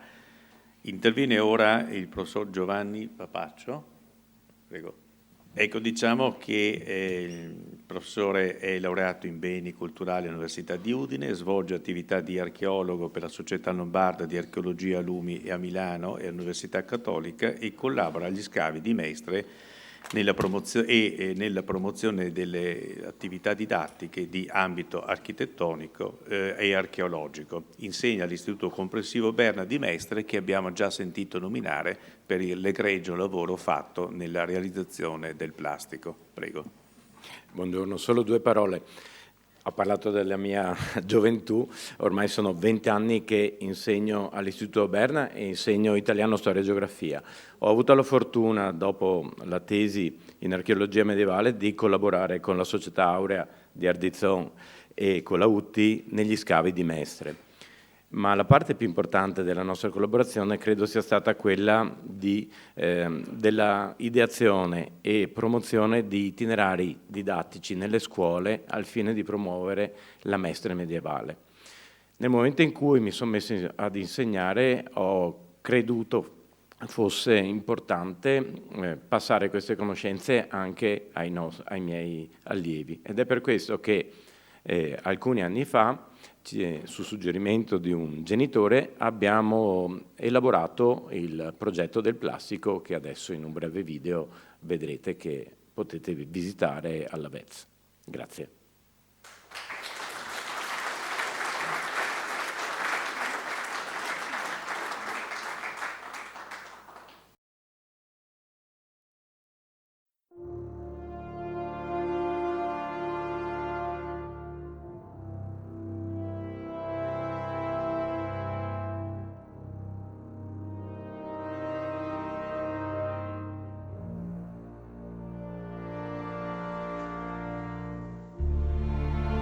buongiorno a tutti. Quello che vedete è il plastico in scala 1:2:20 del Castrum Novum di Mestre, nel 1405, epoca in cui la Serenissima concluse la cinta muraria del borgo di Mestre. È stato realizzato nell'ambito del laboratorio di storia e modellismo della scuola secondaria di primo grado Berna, dagli allievi, in collaborazione con 2 modellisti appassionati di storia, Damir Maksimovic e Carlo Alberto Camuccio. Gli edifici sono realizzati con la stampante 3D. Il materiale è il PLA. I disegni più semplici sono stati realizzati dai ragazzi, mentre i disegni più complessi da Damir Maksimovic. La cinta muraria era lunga circa 1 chilometro. Era caratterizzata probabilmente da 17 tra torri e torresini e 3 porte, una che dava verso il borgo di San Lorenzo, una verso il Terraglio e una invece verso Altino. La cinta muraria aveva al suo interno degli archi a tutto sesto con dei pilastri di rinforzo, uno stretto cammino di ronda al quale abbiamo rappresentato gli accessi attraverso alcuni scalandroni lignei. Era poi caratterizzata dall'alternanza di torri classiche chiuse sui 4 lati e torresini aperti verso l'interno. Una particolarità è data sicuramente del Fortilicium del 1392, che nasce come una specie di donjon attorno all'attuale torre dell'orologio, la casa torre dei Collalto. Essa era collegata alla particolare torre di Cademusto dalla forma poligonale, a costituire un vero e proprio fortilizio. Aveva 2 accessi, uno che dava verso il borgo di San Lorenzo e un altro verso il borgo di Mestre. Entrambe con ponte levatoio, del quale sono state trovate evidenze archeologiche. Del Fortilicium abbiamo documenti grazie a una delibera del Senato veneziano del 14 marzo del 1384. In essa si dice, tra le altre cose, che la porta a torre venga ben serrata da muro tanto dalla parte esterna che da quella dove c'è l'ingresso a Mestre. In esso sono ben descritte le dimensioni che la struttura deve avere, in passi veneti. Viene poi deciso di costruire un barbacane nella parte esterna e un altro barbacane rivolto verso il borgo di Mestre, entrambe con ponti levatoi. Al suo interno trovava posto non solo la guarnigione, ma ogni personalità che si trovava a transitare. Un'altra particolare della cinta muraria è il torrione ottagonale che si è conservato nell'angolo nord e che attualmente è ancora esistente.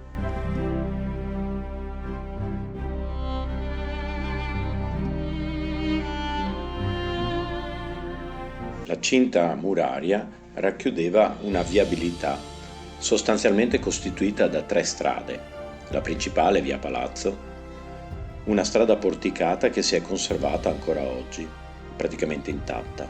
Prendeva il nome dal Palacium, il palazzo destinato ad accogliere il governo della città, che al momento dell'edificazione della cinta muraria era anch'esso l'edificio in costruzione. La seconda è via Torre Belfredo, che prende il nome dalla omonima porta torre, che si era conservata fino agli anni recenti e poi è stata invece malauguratamente abbattuta. La terza via era via Caneve, Caneve sta per magazzini e aveva accesso alla porta che conduceva ad Altino.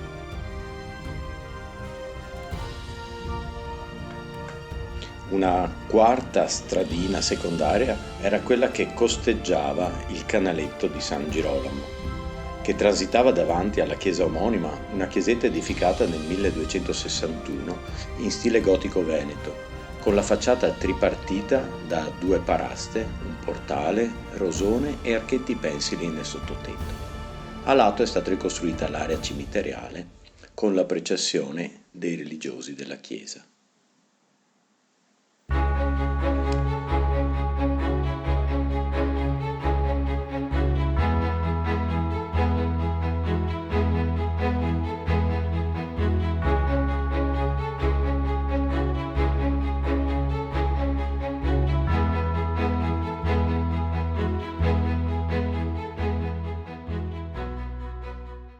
La Mestre antica era caratterizzata da una complessa rete idrica naturale e artificiale, oggi solo parzialmente visibile. Qui vediamo i due rami del Marzenego che si congiungono e la caratteristica casa ponte con funzioni daziarie e anche la Ribam della famiglia dei Collalto. Il Marzenego, il ramo nord, si unisce al ramo sud all'altezza dell'attuale piazzale Cialdini. Tutta la cinta muraria era circondata da un fossato artificiale che fu poi obliterato e solo in parte riutilizzato come pesciera.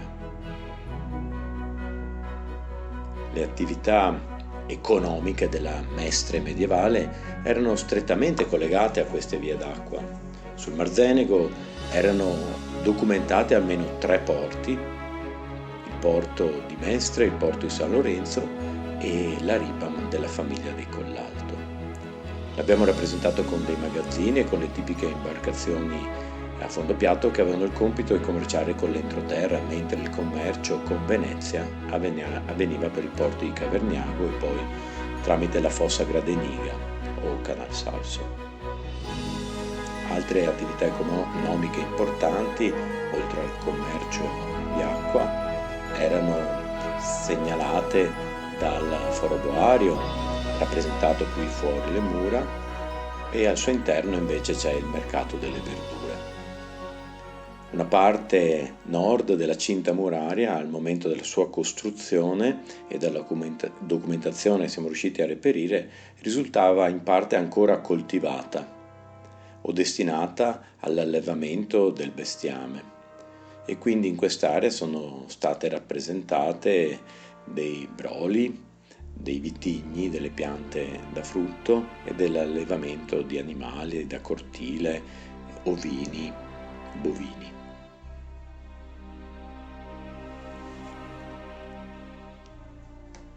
Nel momento in cui ci si trova a voler ricostruire nei particolari il borgo e la cinta muraria, ci siamo trovati davanti a dover operare molte scelte, laddove non erano presenti documenti o evidenze archeologiche. Tali scelte sono sempre state fatte però prima consultando archeologi, archivisti, in modo da poter optare per la scelta più plausibile, al fine di restituire alla città un'immagine più realistica possibile della Mestre nel 1400.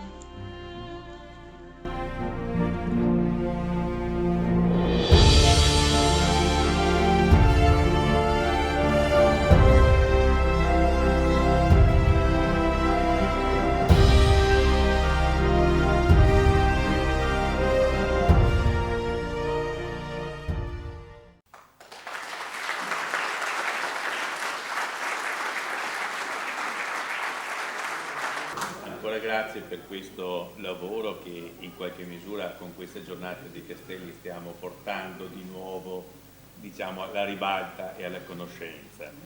Chiamo ora il professor Sergio Barizza,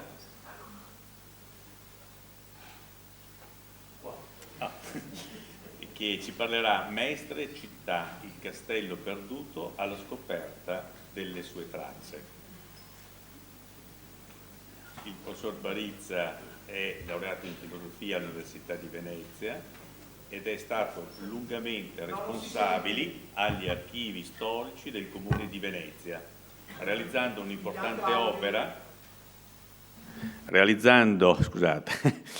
un'importante opera di riordino, inventariazione degli archivi di Venezia, poi raccolto in diverse pubblicazioni. Una di queste, molto importante, è la Storia di Mestre, che ormai è stata pubblicata in più edizioni e che costituisce un testo fondamentale per la conoscenza di questo luogo. Do la parola direttamente, anche in ragione dei tempi che abbiamo. Quanto Grazie. mi dai? 10 minuti? Quanto mi dai? Ma io anche tutta la giornata, però solo 15 minuti massimo. No, me lo domando apposta perché oltretutto avendo sentito queste relazioni mi sono suscitate dentro una caterva di altre idee, mi viene quasi la voglia di abbandonare quello che ho preparato, ma siccome ho preparato delle cose molto schematiche, adesso ve le mostro in maniera molto semplice. Vorrei solo precisare questo appunto di cui ha parlato anche il Presidente, e cioè io ho fatto la seconda parte della mia vita come topo d'archivio e ho salvato dalla dispersione, non me ne vanto, era la realtà, ho salvato dalla dispersione l'archivio storico del Comune di Venezia, sottolineo Comune, perché se uno va in cerca delle carte prima della caduta della Repubblica deve andare all'archivio di Stato che è a Venezia ai Frari, guardando la Basilica sulla destra. E invece, come credo voi sappiate, caduta la Repubblica c'è stato un periodo di transizione, poi nel 1806 sono venuti i francesi e i francesi a Venezia, come in tutto il nord Italia che avevano occupato, hanno imposto il loro regime amministrativo, giudiziario, eccetera. E a quel momento sono cominciati i comuni, e cioè queste istituzioni sul territorio.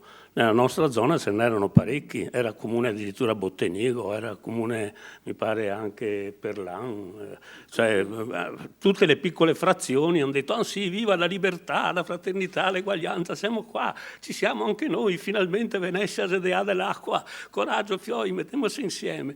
Hanno fatto una prima legislazione, dopodiché qualche anno dopo, prima i francesi e dopo gli austriaci, che sono molto più attenti su queste cose, hanno eliminato diciamo così, i comuni più piccoli, per esempio che Carpenedo era comune, se c'è qualcuno qua di Carpenedo, è stato comune per 4-5 anni, 6, poi nel 10 l'hanno accorpato a Mestre.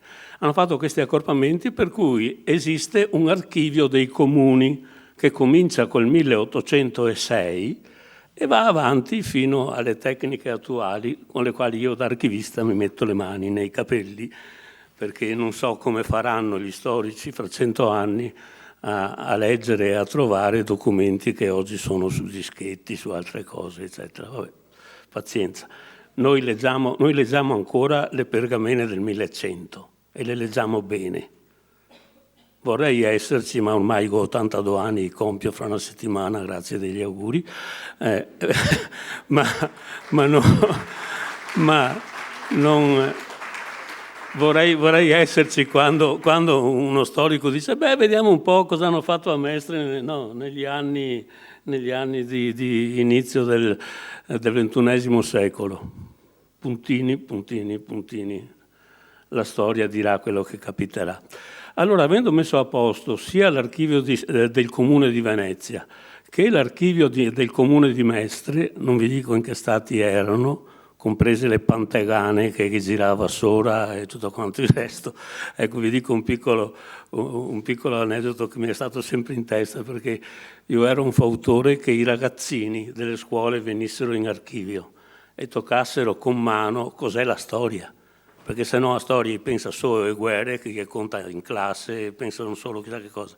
E allora quando venivano tiravo fuori delle buste in cui c'erano le pergamene del Comune di Mestre del 1300, del 1400. Queste buste, capite, cioè praticamente la busta è un involto in cui dentro mettono a pacchi le carte così, no? Ecco, le avevano lasciate abbandonate in magazzini in cui le pantegane le andai dentro. Allora, se questa è la busta, che era chiusa così, no? È aperta qui sopra e qui c'ha dei lacci che dopo chiudono. Pantegana si è andata dentro, guarda qua. No, ha mangiato, perché la pergamena, come credo voi sappiate, è carta di pecora, no, è pelle di pecora. Hanno mangiato tutto, no? E dopo, quando io ho aperto la busta, mi sono trovato che mancava la pergamena, c'era una V come, no? Cioè la pentagana si andava sopra a testa finché che capo due, no? Ha mangiato tutto, viene fuori. Adesso tu tiri fuori queste pergamene e hai tutta la parte centrale che non la leggi più. Piccolo aneddoto relativo all'abbandono degli archivi, che è un disastro e che purtroppo continua ancora oggi. Non voglio far polemica perché sono andato in pensione nel 2004, ho lasciato tutto a posto e mi dicono che invece le cose non vanno bene, per cui se c'è qualcuno del comune cerchi di vedere come funziona l'archivio storico del comune alla Celestia e quello di Mestre, che è qui in quartiere Pertini. Potrei fare delle polemiche violentissime, non le faccio volutamente. Ecco, allora questa mappa che voi vedete è una cosa splendida ed è stata fatta, guarda caso, da un colonnello francese nel 1809 che era venuto con le armate francesi qua e avevano l'ordine del governo di cominciare a fare tutta una serie di mappe che poi avrebbero permesso la stesura del catasto. Tenete presente che il catasto, come lo conosciamo noi oggi, è nato proprio coi francesi. C'erano anche prima forme di catasto, ma era tutta un'altra storia. Come la catasto che fa praticamente la fotografia del territorio, dividendolo in parti e dicendo la parte numero 1 del signor Rossigino, c'è una casa con terreno, con fosso e pagherà, questo era lo scopo, e pagherà 5.000 ducati di tassa. Va bene, il scopo era per le tasse. Ecco, fanno... Rendiamola un po' più chiara. Ecco, basta, non sta troppo... bravissimo, sì, bravissimo. Dopo sarà il problema per andare avanti, ma comunque... Allora, lui fa, pensate, questo rilievo di Mestre. Allora io mi domando, guardate, all'inizio dell'Ottocento, la bellezza, se volete facciamo un applauso a quanto era bella Mestre. A quanto era bella Mestre in quel momento. Intanto oltretutto 1809, intanto si vede benissimo il Castelnuovo, lo vedete, no? Quella specie di scudo che c'è qua, no? Quello è il Castelnuovo, lo vedete benissimo se ricordate le immagini che ha proiettato Roberto prima. Per cui nel 1809 c'era ancora proprio disegnato, perché? Perché c'era una strada che correva attorno, lo vedete benissimo, c'è ancora oggi, si chiama Via Spalti.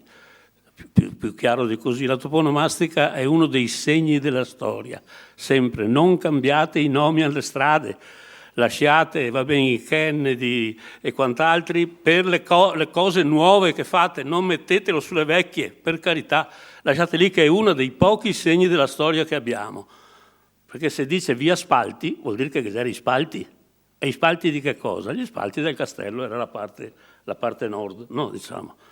Ecco, il Castelnuovo, questa è una cosa bellissima che quando io ho visto sta mappa assieme all'architetto Giorgio Sardo, che saluto, purtroppo non sta tanto bene, perché l'ha trovata lui questa mappa, vedete che qui c'è scritto Castelvecchio, se guardate, eccolo là, vedete, Castelvecchio, e vedete che c'è quel segno circolare lì, se voi ricordate la mappa del 1400 che avete visto poco fa, è tale e quale.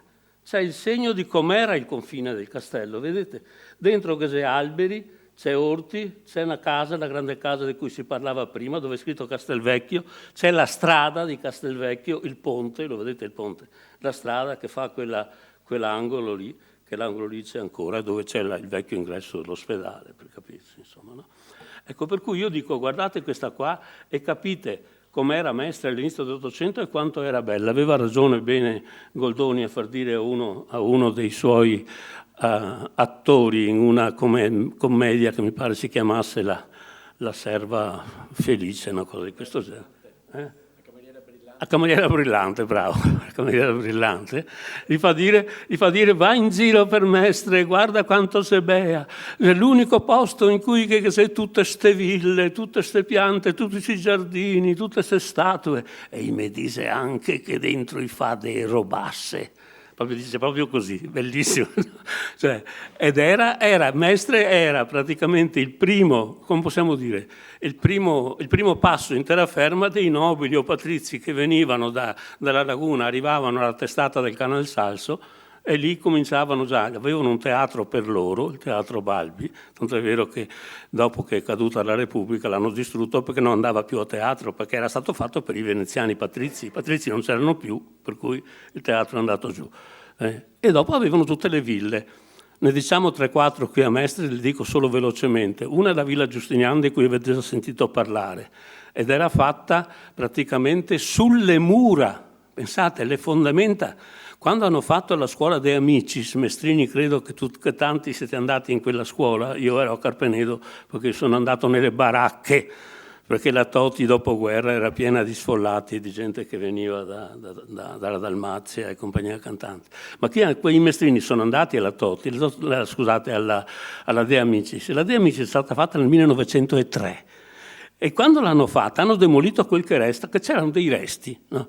Io in archivio di Mestre c'è la relazione dell'ingegnere che dice chiaramente quando abbiamo buttato giù quello che restava della villa Giustinian, abbiamo trovato che la villa, il lato sud della villa, quello che dava verso Piazza Ferretto, era costruito sulle fondamenta delle torri, della cinta muraria, per cui era rimasta sotto. Siccome era fatta di blocchi grossi, hanno approfittato, hanno fatto la scuola sopra.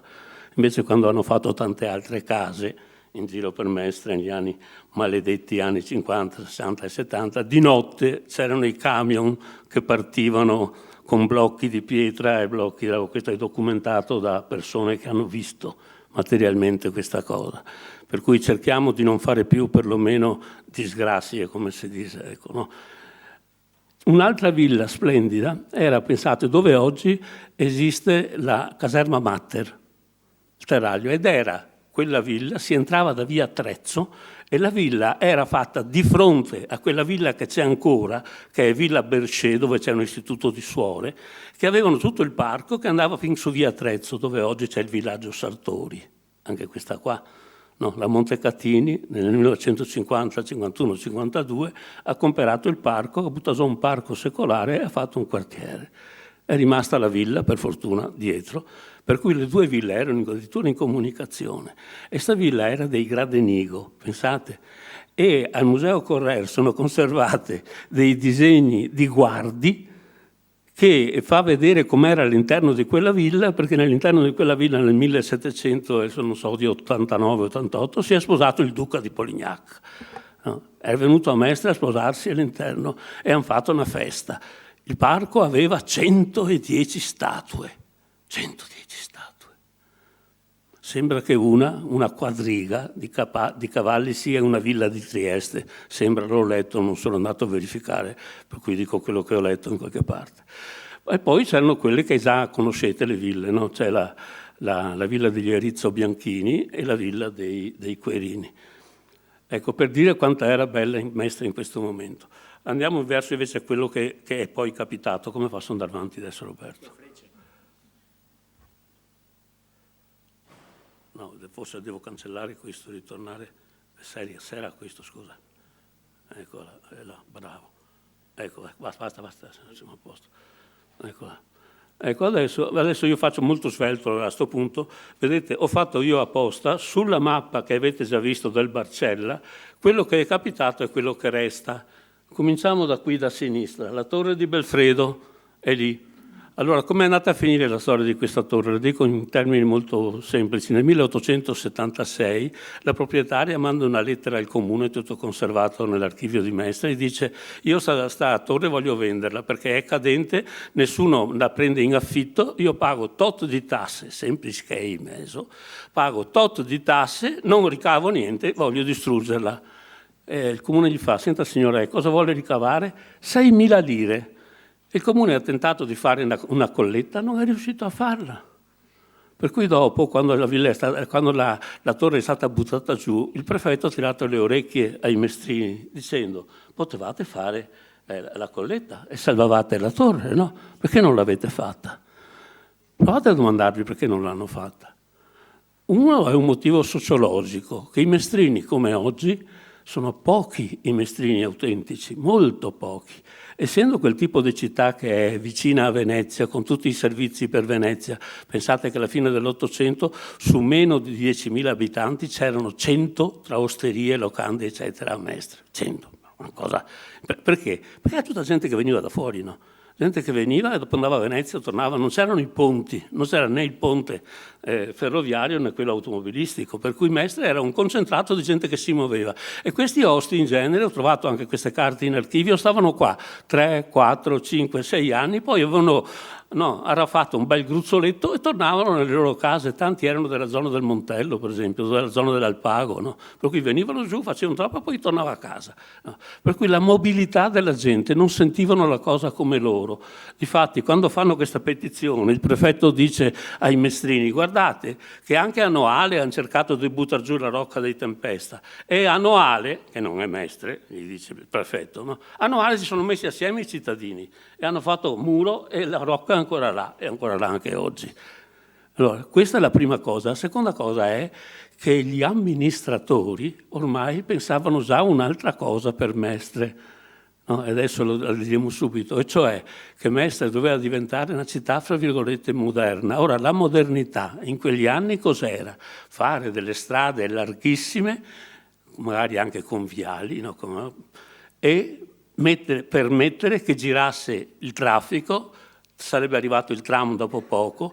Il sindaco di allora di Mestre, Napoleone Ticozzi, guarda caso, nel 1878 con il padre sono andati a Parigi a una esposizione internazionale e sono capitati a Parigi mentre il buon Haussmann stava facendo tutti i viali. Se voi siete stati a Parigi, no, uno ha intitolato anche a lui, Viale Haussmann, tutti i viali che vanno a Raggiera a confluire sull'Arc di Triomphe, vero?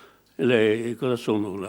Quello più famoso che va da Place de la Concorde, ecco appunto, no? E dopo tutti gli altri astellano.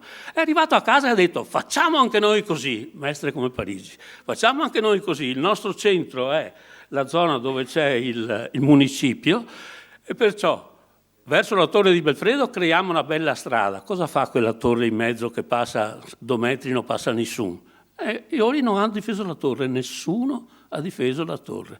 E l'anno dopo la signora, che nel frattempo era passata dai 6.000 ai 7.000 lire, in un anno aveva aumentato di 1.000 lire, ha detto: ah sì, e allora io la butto giù. L'ha buttata giù e nessuno ha detto niente. Capito? Anche là hanno scavato, in archivio è scritto che hanno scavato addirittura per portare via i masegni che c'erano sotto e venderli. Questo è scritto nel rapporto dell'ingegnere, per cui ecco. Quella è una, e l'altra è quest'altra, vedete qua che io vi ho fatto vedere? Viale Garibaldi, c'è le 2 grandi sezioni per le quali praticamente il castello, come dire, ha un po' perso la sua natura, sono queste: da un lato la perdita della Torre Belfredo e dall'altra l'apertura che fanno, pensate, qualche anno dopo della Torre di Belfredo, nell'82, per cui 4 anni dopo. E cos'è quella? È il concetto di Ticozzi che aveva preso a Parigi: facciamo un grande viale che unisce Mestre con Carpenedo, bello, con i Tigli, e in fondo ci facciamo anche un ippodromo, quella che oggi è la rotonda, era un ippodromo, pensate, era stato pensato come ippodromo. Facendo questa viale hanno rotto completamente quello che era il recinto del castello, per cui questo è simbolico. Il Castelnuovo viene praticamente sacrificato sull'altare, fra virgolette, della modernità.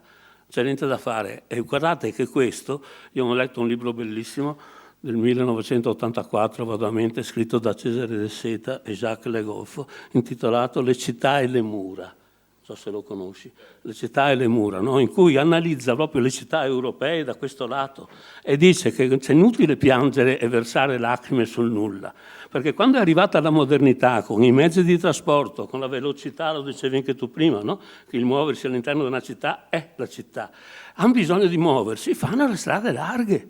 E perciò buttano giù i bastioni. Firenze, i viali di Firenze sono costruiti dove c'erano le mura di Firenze.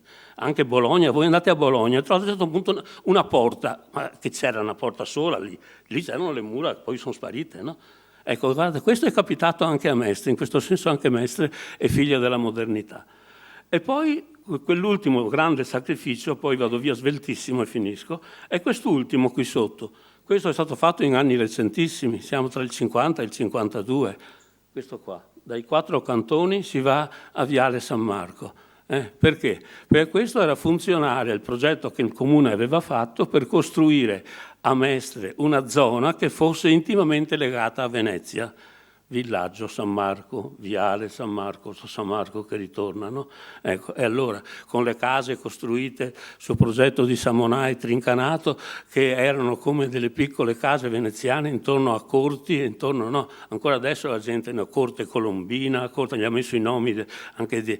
per cui questa cosa qui, questa strada era necessaria per collegare tutta la gente che abitava verso la zona dei 4 cantoni, tutti quelli che venivano giù per il Teraglio da Mestre, per andare verso Venezia. E cioè, peggio ancora di Viale Garibaldi, questo è stato il sacrificio voluto per andare verso Venezia, creare una strada larga verso Venezia, con il risultato che hanno distrutto qui, in quella zona lì, quel poco che rimaneva di segno del castello, perché le mura erano andate giù, ma era rimasta in piedi tutta l'asta circolare, semicircolare di quello che allora si chiamava Borgo San Rocco e che oggi si chiama Via Manin. E se avete presente dove via Einaudi taglia via Manin è spaccata in due. Per cui era il segno, c'era una linea di case che seguiva la linea delle mura e perciò era un segno visibile del castello distrutto. Dalla parte di là hanno distrutto quello che rimaneva, quel poco che rimaneva della peschiera, come abbiamo detto prima, hanno sfondato tutto il Parco Ponci che poi è stato urbanizzato e dopo si sono finalmente collegati con Viale San Marco. Alla faccia, vabbè. Come potremmo andare avanti qua? La freccetta, vediamo. Ah sì, giusto. Ecco, via sveltamente, questo qua è quello che ha mostrato anche Roberto, vedete qua com'era la torre di Belfredo, questa è una mappa del 1772 disegnata dall'ingegner Francesconi nel 1907, perché già allora erano nate contestazioni per le persone che erano proprietarie dell'area, perché nel momento in cui buttano giù le mura o nelle mura resta qualche residuo e soprattutto interrano il canale, via agli avvocati perché questa è terra mia, no è terra mia. E qua Francesconi nel 1907 tiene le parti di un proprietario a dimostrare insomma, che quella terra che prima era un canale è sua perché lui là aveva la casa, eccetera. E il canale era anche molto largo. Vedete, rispetto alla strada che oggi è via Spalti è questa, è molto molto stretta, insomma, no, praticamente. E questo terreno è tutto un terreno fatto di... Finisco? Questo è il famoso torricino che c'è ancora. Io quando ero ancora dirigente dell'archivio ho fatto per anni, pregato in ginocchio il comune che portasse via le auto da lì. Davanti c'è il parcheggio delle auto ma mi pare una cosa seria. Dico, ma chi ha il senso della storia in questa città? Ce l'ho io solo, senza vantarmi, non c'è nessuno che si rende conto di queste cose. Ma che difficoltà si fa a tirare via le auto, è vero? Si mette un bel prattino verde, un faretto, basta, è bellissimo, non spendi neanche niente. No, solo che chi passa la notte col faretto e di giorno vede, gli metti un cartello davanti e vedi cos'è, insomma, no? Pazzesco, una cosa da... Chiudo subito qua. Questa è la provvederia o provveditoria, questa è prima del restauro, anche questa era un torrione, è al centro del castello. Guardate come ci sono le basi fatte a zampa di elefante e questa è dopo il restauro del 1925, per cui anche qua stendiamo un velo pietoso. Questa è la casetta che era addossata alla torre, la prima casetta fotografata, una fotografia credo del 15 o del 20, giù di là. Questa invece è Celana che c'era dopo, tanti se lo ricorderanno. Adesso non ho messo quella che c'è adesso, faccio un invito alla sovrintendente qui presente, perché non si capisce, neanche io non l'ho capito, perché hanno buttato giù la casa e sono rimaste le malte. Allora, tanta gente passa di là e dice, i gaffinieri skei, più buoni, perché sei malte? Perché quella porta lì, perché l'hanno tirata via? Perché volevano far vedere la porta, no? Allora, un conto è che tu faccia vedere la porta, che si intravede se uno va lì vicino, e un conto è che tu lasci le malte e che uno non capisce niente, no? È vero? Per cui prenda in mano per piacere quel fascicolo e cerchi di vedere se si può combinare qualcosa. Grazie. Questo e finisco proprio. Queste sono due foto fatte da Chicco che le sa benissimo perché lui ci abita di fronte, di quando hanno trovato in quella zona della peschiera tracce della peschiera, di una torricina, e questo è il palazzo che hanno fatto sopra, evidentemente. Questo è il muro che c'è dentro la cassa di risparmio. Quando ho portato i bambini si sono quasi messi a piangere di fronte a questo muro. E questo è Piazza Barca come l'avete vista e questo è come è oggi. Altro fascicolo da prendere in mano, cara sovrintendente, finisco. Questa casa qui, la vede questa casa qui, quella lì, quella che il nostro caro sindaco ha definito un rudere e lo butteremo giù, disse 4 anni fa, per fortuna è ancora lì. Ecco, non è proprio un rudere, è quella casa che anche nel disegno di Canaletto si vede, per cui noi che siamo bravi in Italia a fare il restauro conservativo, cerchiamo di vedere se possiamo fare il restauro conservativo invece di fare l'ennesimo palazzo di 10 piani. Basta, grazie. Grazie dottor Barizza che ci ha portato nella contemporaneità dopo aver letto la stratificazione storica della città, anche questa è una lettura importante. Prego se il dottor Grigoletto e l'architetto Valentina Bertaggia.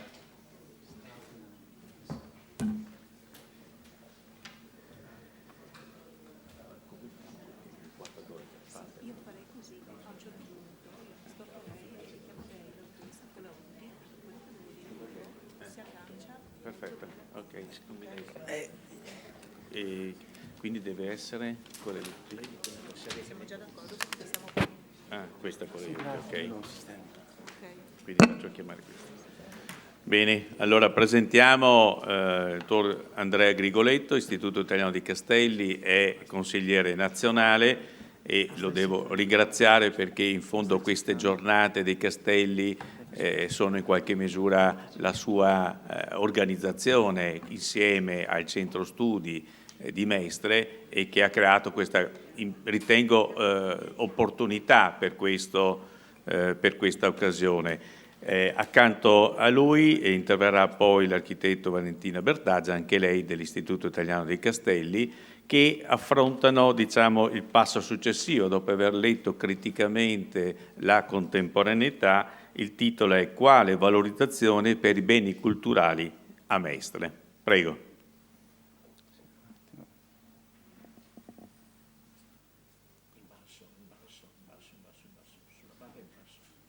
Perfetto.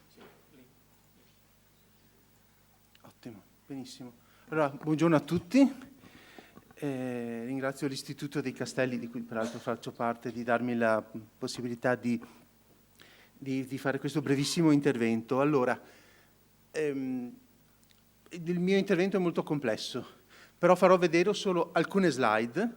Siccome qui vedo tanti rappresentanti di istituzioni culturali di Mestre, per la presentazione completa rimando magari a un invito che accetterò già anticipatamente volentieri per di fare dei ragionamenti complessi che non abbiamo il tempo, sul concetto di valorizzazione e sugli strumenti finanziari. Farò vedere solo due aspetti molto veloci su cosa si può fare con anche limitati impegni di spesa a Mestre. E poi do la parola all'architetto Bertaggia su un aspetto che abbiamo focalizzato, ritenuto importante, e non so se poi l'architetto vuole coinvolgere le archeologhe. Sì. Poi non ci sarà una mia ripresa, perché avevo preparato una parte anche sulle misure compensative delle grandi opere pubbliche italiane, che salto a pie pari. Ripeto, accetto l'invito di chi mi volesse invitare. Allora andiamo avanti brevemente. Lo faremo come centro studi storici a settembre. Alla stragrande. Vedete, qui illustravo la programmazione strategica del decreto Art Bonus del Ministero dei Beni Culturali, ma saltiamo tutto per dare la parola al Ministero. Ecco, lo faccio volentieri e convintamente. Alcune suggestioni di Mestre. Come si potrebbe fare con le risorse economiche che comunque ci sono e che mi riservo di illustrare in un'altra sede, due cose velocemente. Le slide sarebbero tante, ma due cose molto velocemente.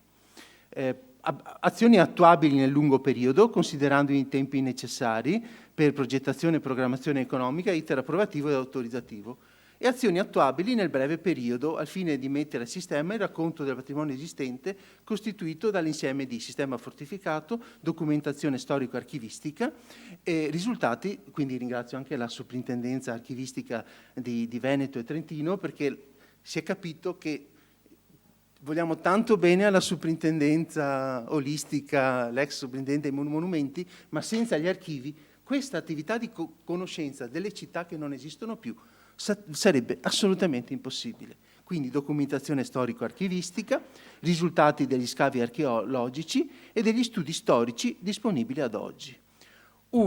Quindi cominciamo con gli interventi un po' più strutturati. Ricercare un segno paesaggistico della presenza del Castelvecchio nella cosiddetta isola di Mestre, fra il ramo delle Muneghe e il ramo delle Beccarie del fiume Marzenego, mediante l'impiego della progettazione paesaggistica urbana. Quindi dalla mappa del catasto austriaco vediamo l'isola di Mestre, che è fatta appunto dai due rami del Marzenego nord e sud, che poi si ricongiungono dove quello che attualmente c'è il mercato ortofrutticolo al dettaglio coperto, Questa è la isola di Mestre nella immagine satellitare. Questa è l'isola di Mestre col Castelvecchio, nel dettaglio dell'area di Castelvecchio. Io, partecipando a seminari di ogni parte d'Italia, quando sono stato a un seminario organizzato dalla soprintendenza all'epoca archeologica, adesso unica, di Milano, è come avessi visto la Madonna, nel senso che ho visto un approccio a una tematica molto singolare, che era la tematica della far percepire ai visitatori e ai cittadini l'esistenza dell'ex anfiteatro, quindi il Colosseo di Milano, chiamiamolo così per i non addetti ai lavori, tecnicamente l'anfiteatro di Milano, visto che erano state rinvenute dagli scavi solo alcune arcate. Era impensabile ricostruire un falso. L'approccio quindi scientifico del Ministero dei Beni Culturali, quindi non sono fantasie del dottor Grigoletto, sono quello che vi faccio vedere. Sull'esempio di quanto ho proposto per l'anfiteatro di Milano. Vedete, parlavamo di Castelvecchio, nell'isola di Mestre con tutti i palazzoni attorno, la stessa tipologia dell'anfiteatro di Milano. Vedete, vi faccio vedere col mouse, queste sono le poche arcate, neanche una decina, che sono state ritrovate. Come far percepire l'insieme? Sono inventati una definizione, Parco Anfiteatrum Nature PAN, ve lo potete cercare in internet, tranquillamente c'è tantissima documentazione, ispirato ai viridari antichi, con nuove piantumazioni di 105 alberi, 1700 metri quadrati di siepe di bosso, ligustro, mirto, che rievocano, non ricostruiscono, la pianta dell'anfiteatro romano. Ecco il progetto in divenire, il rendering non è ancora completato, per far cercare di percepire ai cittadini e ai visitatori che, questa è una battaglia storica del mio presidente, che i vuoti hanno un senso. Non sempre i vuoti sono destinati a essere riempiti. Può essere la stanza di una fortificazione, ma anche un vuoto urbano. Non vanno riempiti e possibilmente dare un senso filologicamente compiuto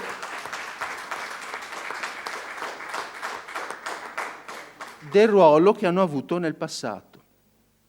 Apertura alla fruizione collettiva degli spazi pubblici prospicienti il bastione poligonale Torre Mozza di via Spalti, ora adibiti ad autorimessa comunale, la targa parla da solo, autorimessa comunale, vietato l'ingresso ai mezzi non autorizzati. Dobbiamo ringraziare l'amministrazione comunale che questi giorni ci consente di accedere, ma solitamente questa è un'area interdetta alla popolazione. Quindi la Torre Mozza, vedete la Torre Mozza che è di proprietà privata, però tutto l'intorno è di proprietà, diciamo, comunale e potrebbe essere aperto al pubblico, come diceva Sergio Barizza, un faretto, un prato, lascio agli architetti la soluzione migliore per evidenziare questo momento storico. È su via Spalti, la Torre Mozza, perché posta lungo gli spalti, come è stato detto, del Castelnuovo. Tuttora da dirimere la questione se questi spalti fossero costituiti da vere e proprie mura o solo da terrapieni, come sostiene il Barcella. Via Spalti perché abbiamo detto posta lungo gli spalti del Castelnuovo, dove appunto la Torre Mozza avrebbe la funzione, una sua valorizzazione, di valorizzare il non più esistente fronte nord del castello, ecco via Spalti. Lascio la parola all'architetto Bertaggia e alle archeologhe e ringrazio tutti di essere intervenuti.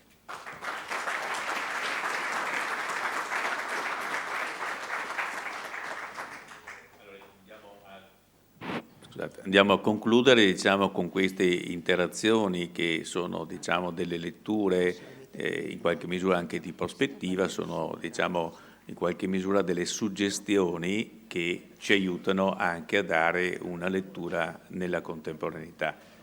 Prego. Poi ho un intervento programmato dopo la loro presentazione, se c'è qualcun altro che intende intervenire. 2. Si sente? Si sente? Bene. Credo che il tema di oggi sia quello della ricucitura. Ok. Così si sente meglio. Bene. E il tema di oggi credo che sia quello della ricucitura della memoria storica, che dovrebbe attuarsi attraverso la valorizzazione del patrimonio storico nel suo complesso, come abbiamo visto costituito non solo dalle tracce, poche purtroppo rimaste sul territorio, ma dalla complessità costituita dalla documentazione archivistica, da tutto il complesso di studi storici e archeologici e da tutto appunto il lavoro che è stato fatto fino adesso. Come illustrava precedentemente Andrea Grigoletto, ci sono azioni virtuose che possono essere sviluppate in un lungo periodo, ma anche in un breve periodo. Perché breve? Perché di fatto la documentazione è già a disposizione. Abbiamo tantissimi studi e ricerche che sono state eseguite e perché per qualche motivo certi percorsi si sono interrotti. L'intervento poi della dottoressa Colautti vi illustrerà meglio il contenuto del loro lavoro. Mi pare che si sia interrotto 15 anni fa circa, no? Ecco, quindi l'altro tema eventualmente è quello di andare ad attualizzare i contenuti che si sono, diciamo, sviluppati attraverso le ricerche. Per andare avanti più così, quindi sappiamo che l'itinerario archeologico che era stato sviluppato dal team dove ha operato anche la dottoressa Colautti è un intervento che ha trovato, diciamo, sviluppo attorno agli anni 2005 e che adesso è presente all'interno della città con degli espositori in punti strategici che vanno ad illustrare appunto i risultati delle ricerche archeologiche e degli studi storici, ma non è completo, vuoi perché durante operazioni di manutenzione della città sono stati rimossi alcuni di questi espositori e non più ricollocati, vuoi perché la manutenzione non è stata eseguita, quindi alcuni di questi espositori si trovano in condizioni non congrue. E pertanto alcuni spunti di primi interventi potrebbero essere appunto quelli di andare a eseguire una manutenzione degli espositori, una integrazione degli espositori che sono stati precedentemente rimossi, eventualmente valutare anche la possibilità di illuminare questi espositori durante le ore serali, in modo tale che ci possa essere una fruizione anche serale. Così, parlando anche con Andrea Grigoletto, un po' si sorrideva del fatto che magari una visita serale da parte degli ospiti che magari risiedono o comunque vengono ospitati dalle strutture ricettive di Mestre, perché poi il loro obiettivo è quello di andare a Venezia, magari al ritorno potrebbero farsi una passeggiata culturale all'interno della città di Mestre, avendo anche una percezione così diversa di che cosa rappresenta Mestre. Un'idea per l'aggiornamento, ad esempio, potrebbe essere quella di mettere insieme ciò che viene raccontato all'interno della torre civica, all'interno della quale troviamo un pannello che è già predisposto, ad esempio, con una serie di codici QR, che ormai tutti quanti noi abbiamo iniziato a conoscere, purtroppo anche grazie al Covid. Sappiamo che questo piccolo codice ci può rimandare a contenuti all'interno del web o in cloud specializzati, quindi contenuti virtuali, virtualmente accessibili. E la posizione di questi codici QR è molto semplice perché si tratta di giustapporre un adesivo sugli espositori esistenti e attraverso questo codice QR è possibile anche, vediamo che è una tecnologia che viene utilizzata moltissimo ormai in mostre permanenti e anche temporanee, è possibile accedere ad una audioguida che era già stata sviluppata anche, diciamo, in inglese, appunto con lo sviluppo dell'itinerario archeologico di cui tra un pochino la dottoressa Colautti vi spiegherà meglio. All'interno di quel progetto era stata sviluppata anche una serie erano stati sviluppati una serie di dépliant, di informazioni anche direzionate a target diversi, perché se non ricordo male c'era anche una guida fatta per i bambini e quindi l'altro intervento immediatamente spendibile potrebbe essere quello di recuperare ed aggiornare i contenuti di quei dépliant e consegnare per esempio questa documentazione in Proloco, che ha sede presso la Torre Civica, ma anche alle attività ricettive, cioè fare sistema in modo tale che si diffonda la consapevolezza sia per quanto riguarda la cittadinanza che per quanto riguarda eventuali ospiti esterni della storia di Mestre. Ora passo la parola alla dottoressa Colautti, che così vi illustrerà meglio il contenuto di quel percorso legato all'itinerario archeologico che a un certo punto ha trovato interruzione. Grazie.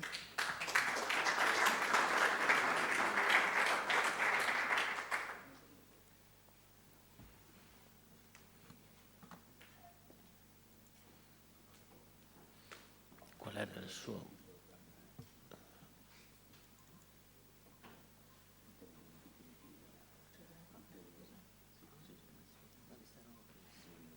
Era questo, vero? Sì.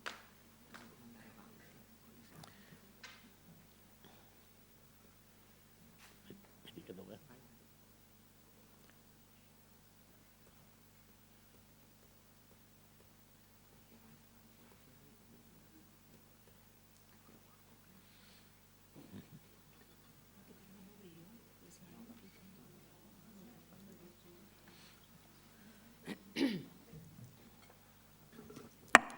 Seguono 3 interventi che mi hanno richiesto di appunto lasciare il tempo, quindi chi interviene per ragioni si avvicina al tavolo e poi eventualmente si può anche accomodare in questo momento qui. Allora, avete visto appunto che c'è stato un trentennio di scavi archeologici nel centro storico di Mestre.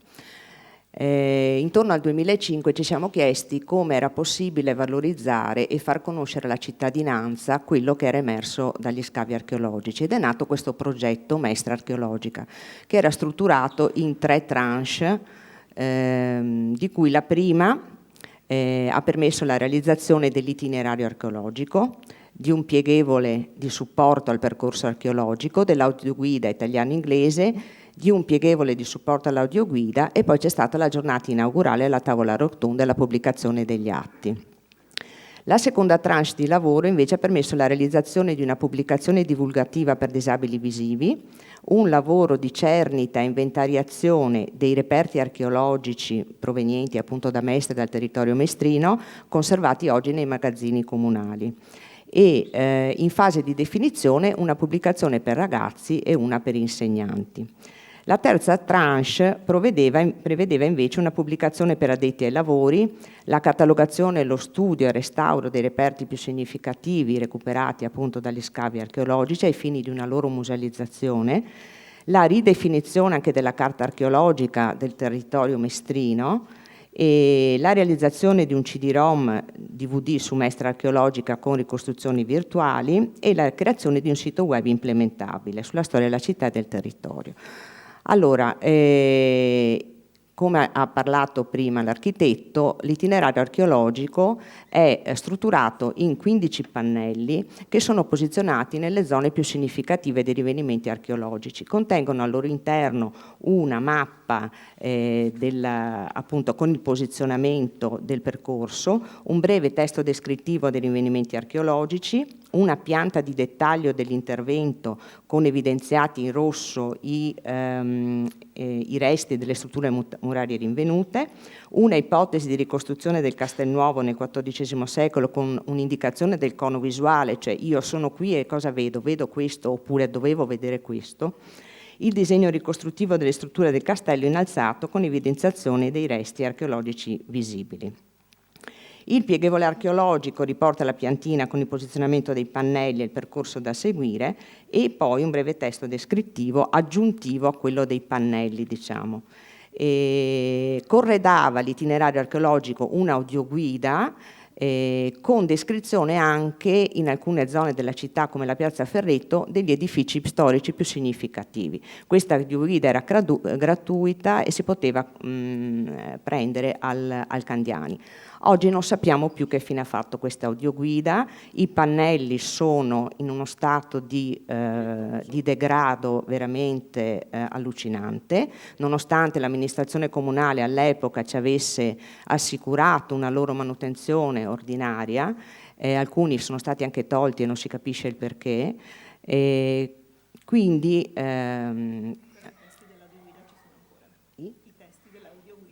allora, i testi dell'audioguida ci sono ancora perché li abbiamo fatti noi, quindi sarà possibile eventualmente in qualche modo recuperare e come dire, e ampliare, appunto, come diceva l'architetto, l'itinerario archeologico, che oggi ovviamente essendo stato fatto nel 2005 risulta obsoleto rispetto alle tecnologie attuali, quindi un intervento di valorizzazione di questo itinerario può sicuramente essere fatto e anzi aggiornato, appunto, sotto questo punto di vista qui. È stata fatta poi una pubblicazione, poi qui avete i materiali in visione per chi fosse interessato, per non vedenti, ecco, qui, assieme col servizio lettura agevolata del Comune di Venezia, una pubblicazione per ragazzi, perché come diceva prima il professor Papaccio abbiamo realizzato tantissimi itinerari educativi con il Comune di Venezia proprio per la conoscenza del territorio, perché è giusto che i ragazzi conoscano la loro storia e la città dove vivono.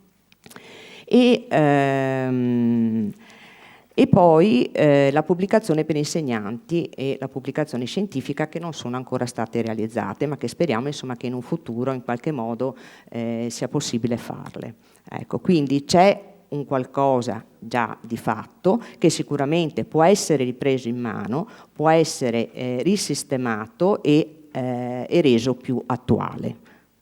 Lavoreremo su questo.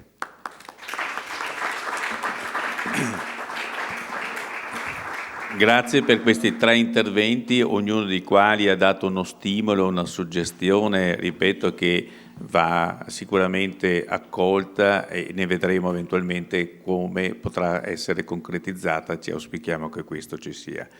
Ci sono 3 interventi, il primo è proposto, diciamo, dal generale di Corpo d'Armata della Guardia di Finanza Bruno Buratti, il quale è socio dell'Istituto Italiano di Castelli, ha svolto recentemente, durante la sua permanenza come comandante interregionale, un lavoro molto importante per la città di Venezia, che sono le celebrazioni di Francesco Morosini, che ha portato a conoscere questa figura, ma soprattutto il patrimonio che in qualche misura adesso era collegato per quanto riguarda la città attraverso mostre, attraverso delle pubblicazioni che hanno posto particolare attenzione al tema delle opere fortificate veneziane. Ma certamente questo ha dato la possibilità di operare una riflessione su come oggi questa città, questo territorio, ha o non ha nella presenza culturale un suo elemento di riferimento. E qui passo la parola. Grazie, buongiorno a tutti.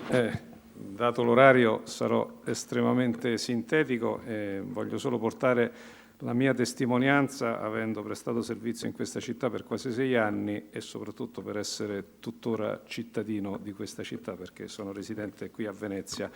Allora, in primo luogo, come sapete, la Guardia di Finanza si occupa di legalità, ma noi siamo profondamente convinti che la legalità sia un binomio inscindibile con il concetto di cultura, e che né cultura né legalità possano esistere senza una memoria, e modernità non significa cancellare una memoria, come ho sentito dire poc'anzi.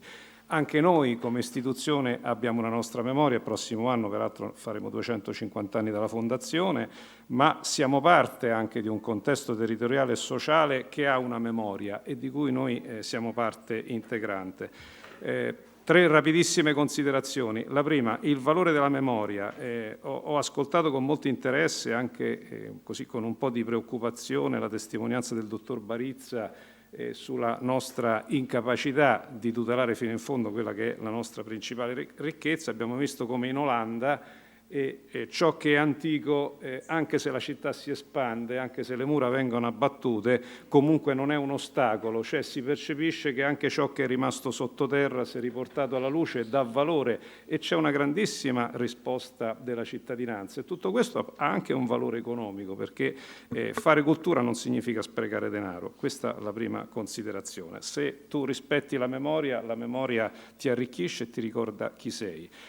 La seconda considerazione che faccio è che noi abbiamo cercato di contribuire sul territorio a questo attraverso la valorizzazione delle nostre caserme. Abbiamo caserme storiche sia a Venezia, e non parlo oggi di quelle di Venezia che erano oggetti misteriosi, adesso sono parte di un itinerario culturale, ma voglio ricordare che ieri sono stati festeggiati qui a Marghera i 100 anni della Casa Rossa. La Casa Rossa penso che la conosciate tutti, perché passando sulla tangenziale si vede quella sorta di edificio che sembrerebbe neogotico, costruito nel 1923, nato come albergo e botteghe, poi diventato Casa del Fascio, occupato dalla Guardia di Finanza dal 1954, e per noi è una parte importante della nostra storia, perché il nostro personale, che per tanti anni ha fatto servizio al polo industriale di Marghera, ha dimorato in quel luogo.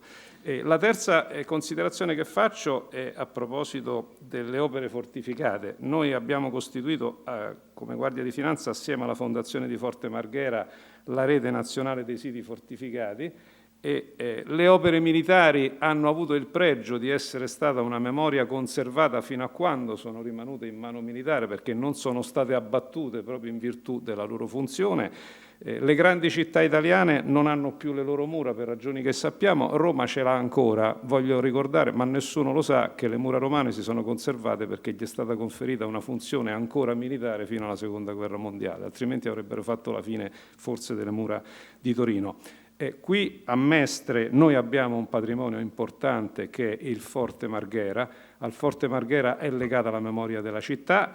È bello che il forte sia aperto, che sia frequentato, che venga utilizzato, ma a me farebbe anche piacere che delle tante persone che entrano a Forte Marghera sapessero anche dove si trovano e cosa era questo luogo. Il ricordare il senso e il significato di un luogo non confligge con la sua utilizzazione. Tra l'altro ci sono anche morte parecchie persone per la libertà in quel forte nel 1849. Ecco, abbiamo il Forte Marghera, abbiamo il campo trincerato di Morte con i suoi forti, di Mestre con i suoi forti. Ecco, il mio auspicio è che questo grande patrimonio fortificato possa continuare ad esprimere un valore attraverso il suo recupero per questo territorio, per questa città e per questo Paese. Vi ringrazio. Grazie al generale Buratti per questo quadro alquanto significativo e anche motivato, che ci dà il rapporto tra la memoria e la contemporaneità. Darei la parola adesso dopo alla Ileana Cappini, che aveva chiesto, no? Aveva chiesto, no? Scusate. Prego. E si presenti, perché ovviamente non conosco, grazie.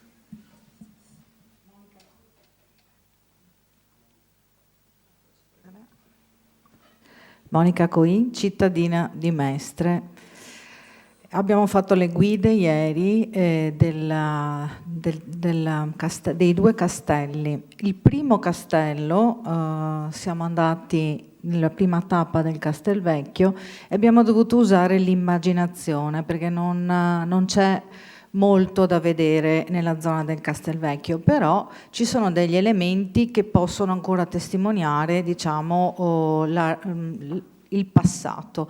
Per esempio il ramo del Marzenego fungeva, diciamo così, da fossato. Se noi guardiamo il vecchio ponte di Castelvecchio, che è l'unica evidenza ancora presente, che è stato male coperto con uno strato di cemento e abbandonato, dentro all'area abbandonata, che non è un vuoto ma è un buco, perché si può proprio chiamare buco, di 4 ettari in pieno centro della città, abbiamo delle pertinenze pubbliche e una proprietà privata. Da 15 anni si aspetta un progetto che non è mai stato presentato. In ogni caso il mio è un appello alla sovrintendenza, perché all'interno del sito c'è un'area vincolata che è all'interno della casetta delle suore, dove ci sono ancora delle colonne che sono state fatte vedere anche da Roberto Stevanato e che sono state evidenziate da Vladimiro Dorigo come le ultime testimonianze di quella che poteva essere il sito. Prima dell'anno 1000 abbiamo detto che ci sono delle evidenze archivistiche che ci possono aiutare a ricostruire Mestre, la Mestre medievale, ma prima dell'anno 1000 i documenti sono totalmente quasi inesistenti. Il primo documento che parla di Mestre è del 964 ed è un diploma di Ottone III, altro non c'è. Allora il mio appello alla soprintendenza è questo: innanzitutto tutelare quello che conosciamo, cioè questi resti che sono all'interno di un palazzo pericolante, che è proprio perché è pericolante mette a rischio la stessa sopravvivenza dei reperti.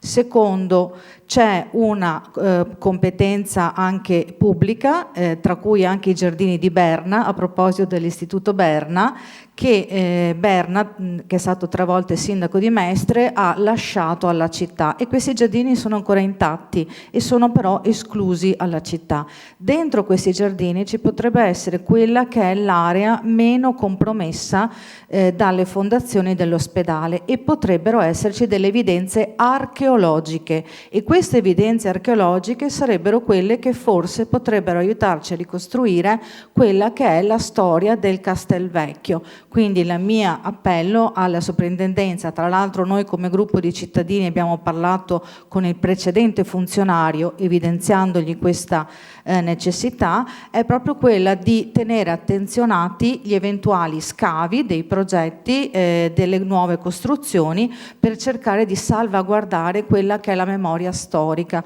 perché Mestre ha subito troppe ferite sia fisiche che morali, e ci sono dei cittadini che si riconoscono fra di loro, che amano ancora questa città e che vorrebbero preservarne la memoria. Grazie. Prego se il prossimo intervento. Grazie di questa segnalazione. Scusi?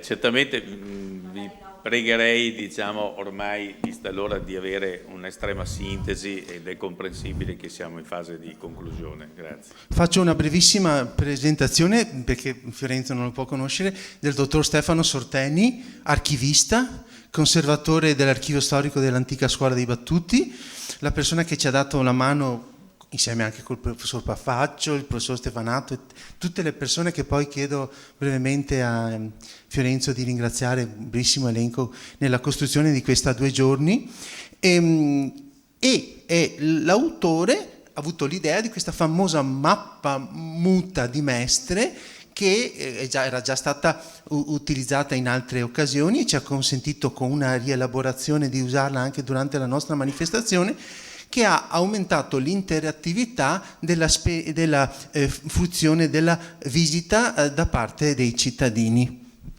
Sì, partirei proprio dalla brevissimissimo, naturalmente. Niente, ecco, come conservatore ecco, come responsabile di chi in qualche modo ha risollevato dalla polvere, un po' mi riconosco anche in Sergio, insomma, in questo topo d'archivio, insomma, che nel cuore di Mestre c'è questo polmone di cultura, insomma, che è l'antica scuola dei Battuti, e che adesso è IPAV, che ha per una ventina d'anni diciamo, attivato un ufficio didattico, un ufficio di conoscenza per ragazzi di tutte le età, quindi andiamo da 6 anni a 90, quindi perché appunto, come la mappa che ho in qualche modo pensato e che mi serve per tutte le esperienze che faccio, perché la conoscenza e la memoria diventi attiva, deve diventare esperienza oggi, deve diventare esperienza viva nell'oggi, non deve essere un qualcosa di solo un recupero nostalgico di qualcosa che è stato e che probabilmente non potrà più essere, ma deve essere l'esperienza di oggi, perché la memoria la memoria funziona praticamente da storica, ma anche la memoria individuale, quindi deve entrare nell'esperienza di ogni persona. Quindi le centinaia di ragazzi che sono passate per l'archivio dell'antica scuola dei Battuti, ma anche per l'esperienza degli itinerari educativi, insomma, no? Quindi con questa esperienza che io ho chiamato conoscere giocando la maestra antica, quindi dal giocare a fare un'esperienza che attivi in questi, diciamo, dai 13 anni ai 20 anni, perché praticamente adesso è anche per le scuole superiori, un itinerario che non comprende solo i nostri castelli, ma praticamente parla dei castelli all'interno di una realtà più ampia. Quindi questo è anche il discorso, cioè ampliare dal punto di vista territoriale, quindi inserirli, farli respirare in un ambiente più ampio, perché così sopravvivono, non solo un ambiente fisico, ma anche un ambiente immateriale, insomma, no? Quindi è fatto di ricordi, è fatto di fotografie, è fatto di tante cose, è fatto anche di approcci diversi, perché appunto sono partito da quello archivistico per sostanzialmente andare anche ad altri, a quello ambientale, a quello archeologico anche, quindi i ragazzi sono introdotti attraverso questo piccolo esperimento in vari approcci di conoscenza. Quindi speriamo che l'antica scuola dei Battuti, adesso sta tornando alla vita dopo il periodo del Covid, possa tornare ad essere un agente attivo per bambini dai 6 ai 90 anni. Grazie. Andiamo proprio in chiusura. Fiorenzo, scusa. Scusami. C'è il professor emerito dello UAV Ballestieri Tringanato, se vuole sempre con totale brevità accomodarsi. Il professor Ballestieri ha insegnato per tanti anni al nostro istituto universitario di architettura. No, ma devi sederti perché sennò non compari nel video. E quindi voleva dare un brevissimo contributo anche lui sulla storia di Mestre. Scusate, sono abituato alle aule dello UAV e quindi stavo sempre in piedi. Solo per punti. La situazione di Mestre dobbiamo vederla a partire dal piano regolatore dell'ingegner Rosso 1933-37, che ha determinato con quel piano regolatore la distruzione del centro storico mestrino. Via Fradeletto, Viale Vespucci sono il frutto di una strada pensata nel 1933 che spacca totalmente in due Mestre. Già abbiamo sentito dal dottor Barizza che il Viale Garibaldi creava una spaccatura, ma ben più grave questa di Via Fradeletto, ben più grave. E tra l'altro, riprendendo a mente il progetto Samonà Trincanato Piccinato, il villaggio San Marco intendeva essere una realtà autonoma e collegata nella zona del Ponte Colombo con un'area verde, a sostituzione del Parco Ponci che era stato distrutto. Ma anche questa volontà dei progettisti non è mai stata tenuta in considerazione. Altro punto, via Cecchini numero 20, costruzione di un condominio progettato da Trincanato. Durante gli scavi la Trincanato recupera due piccole palle, io credo siano bombarde o altro, e mio figlio Emiliano ne ha scritto un articolo E quindi abbiamo la testimonianza, via Cecchini si affaccia, si collega con via Spalti, che sicuramente in quell'area, adesso ci sono tutta una serie di condomini, per intenderci Osteria da Mariano, sicuramente ci sono stati degli scontri e quindi se si potessero fare dei piccoli sondaggi forse troveremmo nella via Spalti ciò che abbiamo totalmente perduto. Quindi abbiamo questa realtà di Mestre, che abbiamo una Mestre sognata del centro studi di Mestre, e la Mestre che noi sogniamo è quella che purtroppo ogni giorno l'amministrazione comunale, io auspico, sia stata attenta oggi qui a questo convegno e pensi che bisogna cambiare totalmente l'uso di Mestre. E vado a concludere. Venezia, nella sua estensione massima, è 6 km per 3. Dalla stazione di Mestre fino a Piazza Carpenedo, dai 4 cantoni alla Circest, sapete quanti chilometri sono? 6 per 3. Venezia è una città in cui si cammina. Mestre è una città in cui tutti noi che stiamo diventando anziani, facciamo fatica a camminare. Si potrebbe avere una Mestre pedonale e quindi portare le nostre ragazze, i nostri ragazzi, i nostri nipoti a comprendere camminando che cosa è stata Mestre. Concludo. È difficile pensare, e il dottor Barizza, l'amico Barizza lo sa, che molti archivi di cittadine e di cittadini mestrini anche oggi stanno finendo al macero. Ogni persona che sta morendo e che è morta a Mestre, le cose del loro archivio, fotografico o quant'altro, finiscono al macero. Io stesso ho fatto presente in un altro convegno che i 1200 libri su Venezia Trincanato mi converrà non venderli, ma sperare che qualche istituzione li prenda, ma non solo, e tutti gli altri libri, decine di migliaia di libri e di testi anche antichi.